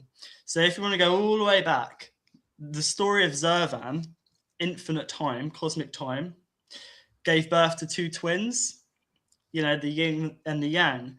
Ahura Mazda, the good one, was supposed to be birthed first from infinite time possibility. But Ahriman, or Angry Manu, forced its way out of the womb first. This is what's happening now. This Ahriman is forcing its way into matter, and it's AI. It's this collective we, and this is the eighth sphere and realm of shells. And remember I mentioned earlier about they're making brainless humans? Like people are pretty brainless. They're not just making them. They've been they are a shell of a human being. They are the and something's being birthed before our very eyes from the timelessness, which is Saturn. And this is why Saturn's been demonized, because people say it's Kronos, they ate his children. People have been made to fear to die because Saturn is to do with death. Hence, it's related to the Grim Reaper. That it's got 200 and something moons, which equal 13. The number equals 13. It's like 276 or whatever number equals 13, which is interesting because we used to have 13 moons. There's a 13-month moon cycle. The whole Saturn moon matrix, what I see happening like beyond that is that it was the 13th Pope. Can't remember his name. Gregory? Yeah, the Gregorian calendar. 13th Pope Gregory, Probably, yeah. who in the 1500s was responsible for us going away from the 13-month calendar. So the 13 moons, the cycles of time, we've kind of been pulled away from. And Saturn is to do with time, but we're moving through time. We're like in time. Time is not our enemy, but we've been made to think that time is the enemy. And this is what the whole transhuman agenda is, for us to want to be here stuck in matter for eternity, in a shell, in an artificial shell. Whereas really, if we were more in tune with the cycles of nature, more in tune with what to die is, to transition, portals, gateways, doorways, then I think that we wouldn't want this artificial. So it's done on so many levels, this layer, this grid. Like, get rid of the cycles, you know, whatever the moon is, whatever Saturn is. There was once a time when we were living in a more coherent way with nature and the earth. Dude, you know? I just stumbled on something. This is fucking crazy. So yeah, it is Pope Gregory the 13th, who was the head of the Catholic Church and ruler of the Papal States from the 13th of May 1572 to his death in April 1585. He was born the son of Cristoforo Boncompagni. And you are, I guarantee you're never gonna guess what the family Harold is. What's that? I'll share my screen. It is literally a red shield with a dragon. A Rothschild with a dragon. Okay. What the hell? So that's interesting because that's clearly a red shield, Rothschild. Yeah. But we have the St. George flag, which is a red cross, which is kind of a red shield as well. And St. George slayed the dragon. So the dragon is a symbolic archetype. He slayed the white dragon, didn't he? Not the red dragon. Is there a red dragon? Oh, that's Wales, yeah. Yeah, that's Wales, yeah. Yeah. They slayed the white dragon, which the white horse is Pegasus, which is to do with Mercury and to do with wisdom. The white horse is also known as our etheric double, because the white is to do with the mind. Mm-hmm. So this slaying of the white dragon, the white is to do with accessing our minds by slaying our protective force or whatever, because horses and dragons are kind of similar, man. Like, there's a white horse in the field near us. I can just imagine, like, you know, it's a bit of a reach. Like a dragon is kind of like, I view it as a snake and a goat. You know, you have like dragons with goatees with two horns. Yeah, a goat and a dragon, but also the horse. Like, and you can imagine a horse with wings, not being too far from a dragon, be it a very friendly dragon. They're called unicorns. But what if a unicorn is a fiction? And I know this is a reach. I like reaching out to seeing what I can go ahead, man. Go ahead. The only way we can bring things in is by being a bit weird and, you know, just casting the fates and trying to weave these weaves of strings of destiny. Yeah, trying to bring in stuff from the past and gather some stuff from the future, which is the unseen. So in the royal crest here in the UK, we have on one side a unicorn, and the other side a lion. Well, the lion is representing of like lying, is Operation Rising Lion by the state that is constantly lying. Okay, interesting that there's that lion that's always used. It's a good symbol too, representing courage and all that. I get it, but the unicorn is change, and the unicorn, you know, in Harry Potter, Voldemort, bringer of death, drinks unicorn blood and can only live a half life. Yeah. Well, the unicorn and both the dragon are our mythology, which is my theology, which is how we understand our psyche and the human condition. So what they do is this vampire sinks its teeth into their mythology, gives us a false history, and it gaslights us into extracting our wisdom, our Christos. And the reason why I think that the unicorn, the horn, the Capricorn is also a dragon. I was just gonna mention I'm getting that. there with this horse, this vessel, this carrier. It has a one horn Capricorn on its head. And yeah, Capricorn is a goat, but also Capricorns in the ancient past have been depicted as the head of a unicorn and the body of a crocodile. Crocodile, what, like scales, like a dragon, and a unicorn having one horn? Okay. The ruling planet being Saturn. Yep. So I think it's very they may as well instead of it being a white unicorn that they chained, the Rothschilds royal family, they may as well have a white dragon chained, because that's Albion. That was our symbol of this land. And there's a common thread here of Pegasus, of the unicorn, of the dragon, of Albion, the white dragon, and more importantly, our mythology, which is, I said, our theology, how we understand the O. Theo is the O. Another name for God is Theo, which is just the all, the infinite. The O, the sphere, the Sophia, the wisdom. How we gain wisdom is understanding our theology, understanding how these archetypes work, how we work, you know.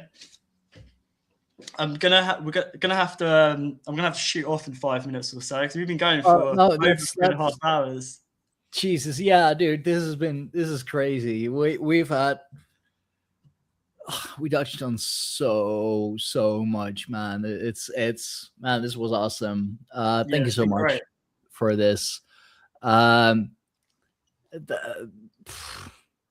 for everyone watching, for everyone listening, hope you're still here. Hope your mind hasn't exploded just yet. Still Pope Gregory, the Rothschild. That was crazy. Also, when you're saying Gregory, I couldn't help think of Gregor, like an egregore. The Gregor form, and Pope Gregory bringing in this thought, you know. I like that. Gregor. The Gregor. So Stein, next time we definitely shouldn't leave it too long. I think that we should get into to what it is to die, like death, Saturn, transitions, waterways, like liminal spaces, and we could talk about the goat Capricorn, because next year is a fire goat. This year is a fire horse. Yeah. Last year was a snake. So look, put a snake, a fire horse, and a fire goat together. What'd you get? You get a fucking dragon. Snake, goat, and then the horse. That's the dragon. So there's a lot of dragon energy at the moment, you know. And I think that we should talk about dragons, and you know, apparently there's dragons which guard Black Rock too. Rupus Negro, the center. There are 2 dragons apparently. But also I've heard that Black Rock, Rupus Negro, is something to do with the forehead of Draco, the forehead of Draco constellation. So I mean, there's a lot to get into next time, but I think like it's really, what's really important, like for me, is the word die in all its sense, and just transformation and transitioning, because we had a snake, which was the number 9 year, like end of cycle, shedding skin. And now we have fire horse in Aries, which is to do with like fresh, like a new energy, kind of like phoenix being born from the ashes.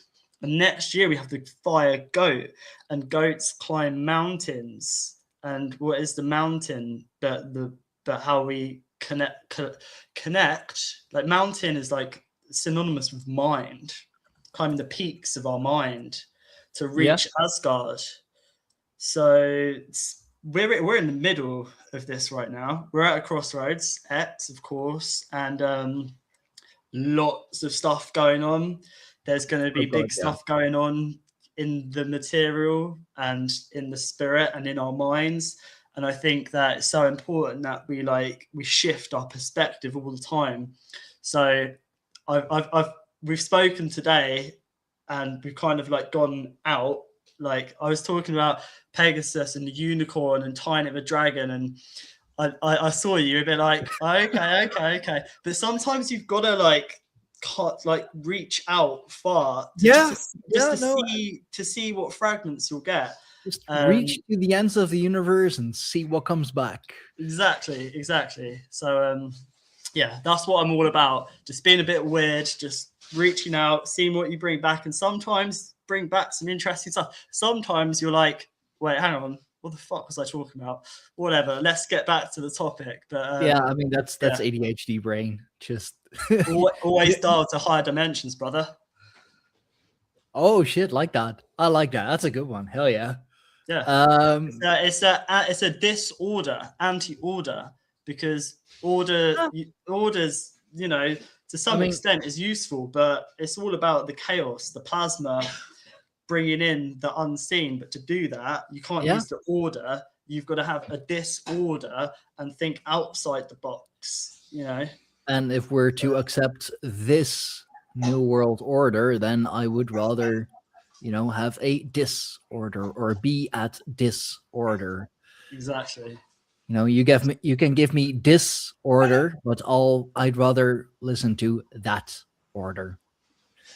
Yep. Anyway, bro, thank you so much for coming on. I did not imagine going on for 3 hours 45 minutes almost.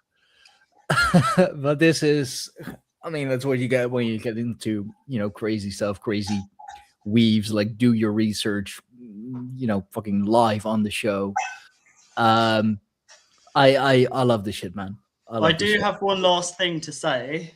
That final words. Order, our door.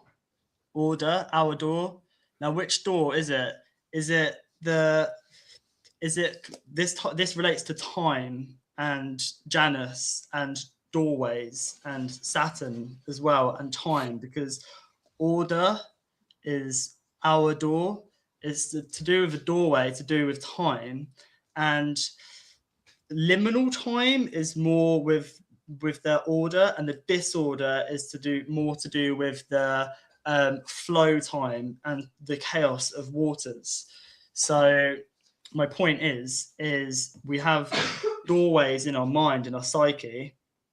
If these doorways are closed and we don't have this flow that we were talking about at the beginning, with this energy and motion, this vast ocean flowing through us, we'll be stuck in linear time, which is more of a line. We'll be more in line, and then this will be the more uniform sort of Ahrimanic energy. We'll just toe the line of just A to point B. Well, what we do is, when we go off track, off course, is we open up more doors, and this is the disorder, the anti-hour door, the timelessness of bringing all things, the past, present, and the future, into being. And that is our natural state of being. It's not unnatural to have disorder. Like autism, ADHD, all of this has been weaponized against us, and that people can't fit into a box. So they're told that you have a problem. Oh, here we go. Take these petrochemicals. Do this. put some petrol into your car, into your spirit, like that's going to fuel it, but it's not. Yeah. It We don't fit in the diminishes that. box. We don't fit in the cube. Exactly that. Exactly. So yeah, more disorder will be our greatest weapon against this new world order, because there is a new world. But yeah, new world disorder. That's what we're about. I'd rather have a new world disorder than the new world order. Yeah, for sure. And this new world apparently is this new world probably isn't new if we look at the whirlpool in the center of the earth of black rock, Rupus Negro, the world tree, this well where this water is. That's the old ways. This is the ancient intelligence. This is the old world, not the new world. So they want a new world order, but by creating disorder, weaving and threading all aspects of time, the past, present, and future, we can actually connect to the old ways, which is the ancient intelligence, which will counter the artificial. So yeah, I should probably go, because otherwise we'll end up talking for an hour. Let's definitely talk. Still bobbing soon. and weaving. Exactly, man. Love this stuff, It's been bro. great. Love this stuff. Yeah, I guess just as a closer, where can the people find more of you, more of this amazing bobbing and weaving that you do? Well, I mainly do this in conversation. I find it quite hard, like doing monologues. I want to try and do that a bit more, because there's just so much stuff I want to get out there. And sometimes people don't listen to like 3 or 4 hour conversations. They'd rather have like a 10-minute short video of a quick fix, but I prefer having conversations with people. So people can find me on YouTube and Instagram, Systematic Zoo. Yeah, man, find me there. I'm going to be uploading. I've been quite slack with uploading content. I've got music I'm going to be uploading as well, and little bits and bobs from sci-fi or more like truth in fiction book that I've been working on for a while. I haven't done much of it recently, but it's basically about all the stuff we've been talking about. It's to do with just the energy which is going on with this artificial and this blue light, and it makes an amazing story. Like, obviously you have Lord of the Rings, Star Wars, Harry Potter. It's the same story. My story obviously isn't on the level that theirs was written, but it's the same essence. You have the evil empire, and then you have the people, you have the artificial sort of sneaking in. So it's just basically how I see one future timeline of where we're going. And it's a young adult fiction book, focused more on young adults, because I think that they should become aware of where things could be heading.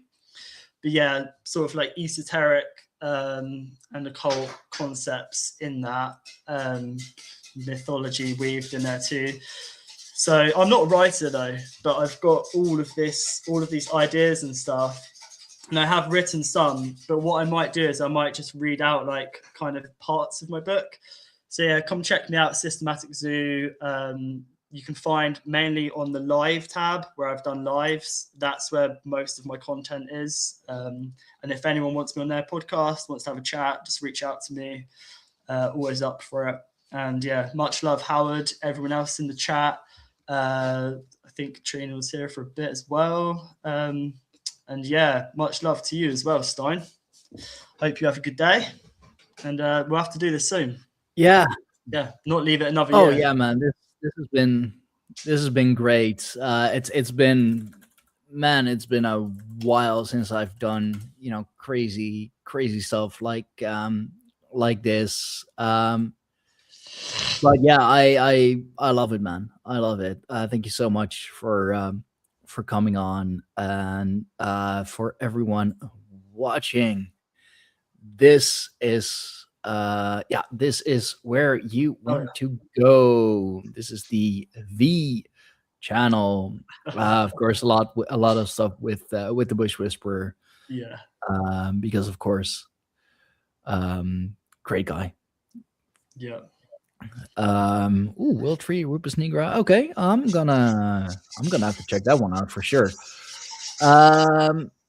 Yeah, man, this has been great. Thank you so much for coming on. We should do this more often, man. We should Yeah, for absolutely. sure. And like we're only an hour apart from each other, so scheduling Exactly. is so fucking much easier.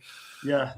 Oh man, like Yeah, I need think what might be cool as well, because you're well versed with like Norse mythology and stuff. It'd be great to sort of like have some chats about that, because I don't know much about it, but I can like bring some other things to it, like with the etymology and stuff and other mythologies, how it fits. And I think that's a great way to learn, is by me. I don't know too much about it. You do know stuff about it. You can say some stuff about it, and I'll try and bring a fresh perspective while at the same time learning. So we're both teaching and learning at the same time. And then, people can pop in the chat and like add whatever they want to add as well. So I'd love to do that, learn a bit more about Norse mythology and stuff. And oh man, absolutely. You know, any kind of European mythology, I am all about. Of course, being a Germanic pagan, Germanic heathen, the mythology of Northern Europe is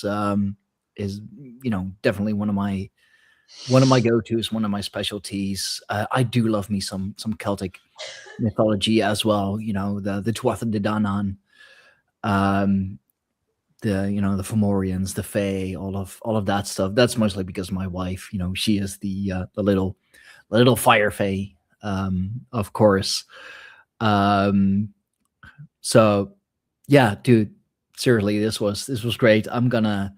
Luckily I have the day off, because I need the rest of the day to fucking process all of this stuff. But yeah, this was great. To my lovely audience, thank you for sticking with us. I know this has been a long one, but you can always watch it in parts. You can listen in parts.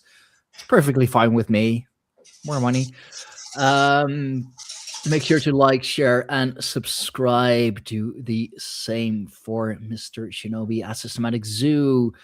I'll make sure that his main channels are in the description box down below. I have at least put the tag to your channel in the title, so it's a lot easier to find you. Appreciate it. Of course, follow the Greyhorn Pagans on Instagram. It is or will soon be one of the main social media platforms that I am on, because I am seriously considering just deleting Twitter altogether, because it's a fucking cesspool and I really do not use it anyway. So yeah, make sure to follow us at Greyhorn Pagans. While you're there, follow at Systematic Zoo as well, because why not?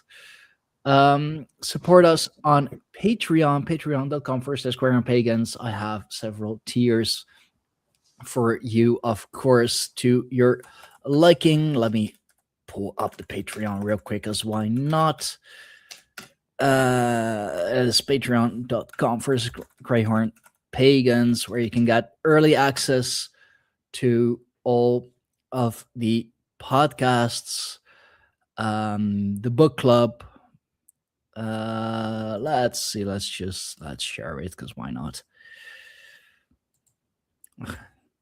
Yeah, I got the book club here, Nice Out the Runes, the podcasts, which also uploads to Patreon. Of course, different collections, the Dutch Legends. That is, of course, all extra and all available on patreon.com. First, Greyhorn Pagans, the Freeman tier, the Warrior Aristocrats, and the Greyhorn Book Club. So yeah, if you do feel like supporting us a little more, please do go there or get yourself a channel membership. For everything else Greyhorn Pagans, Strive the Greyhorn Pagans podcast related, simply go to our website, www.greyhornpagans.com, where you can find everything from our members to our mission to the merge and all other tribes, groups, and individuals that we have connected with and that we associate ourselves with.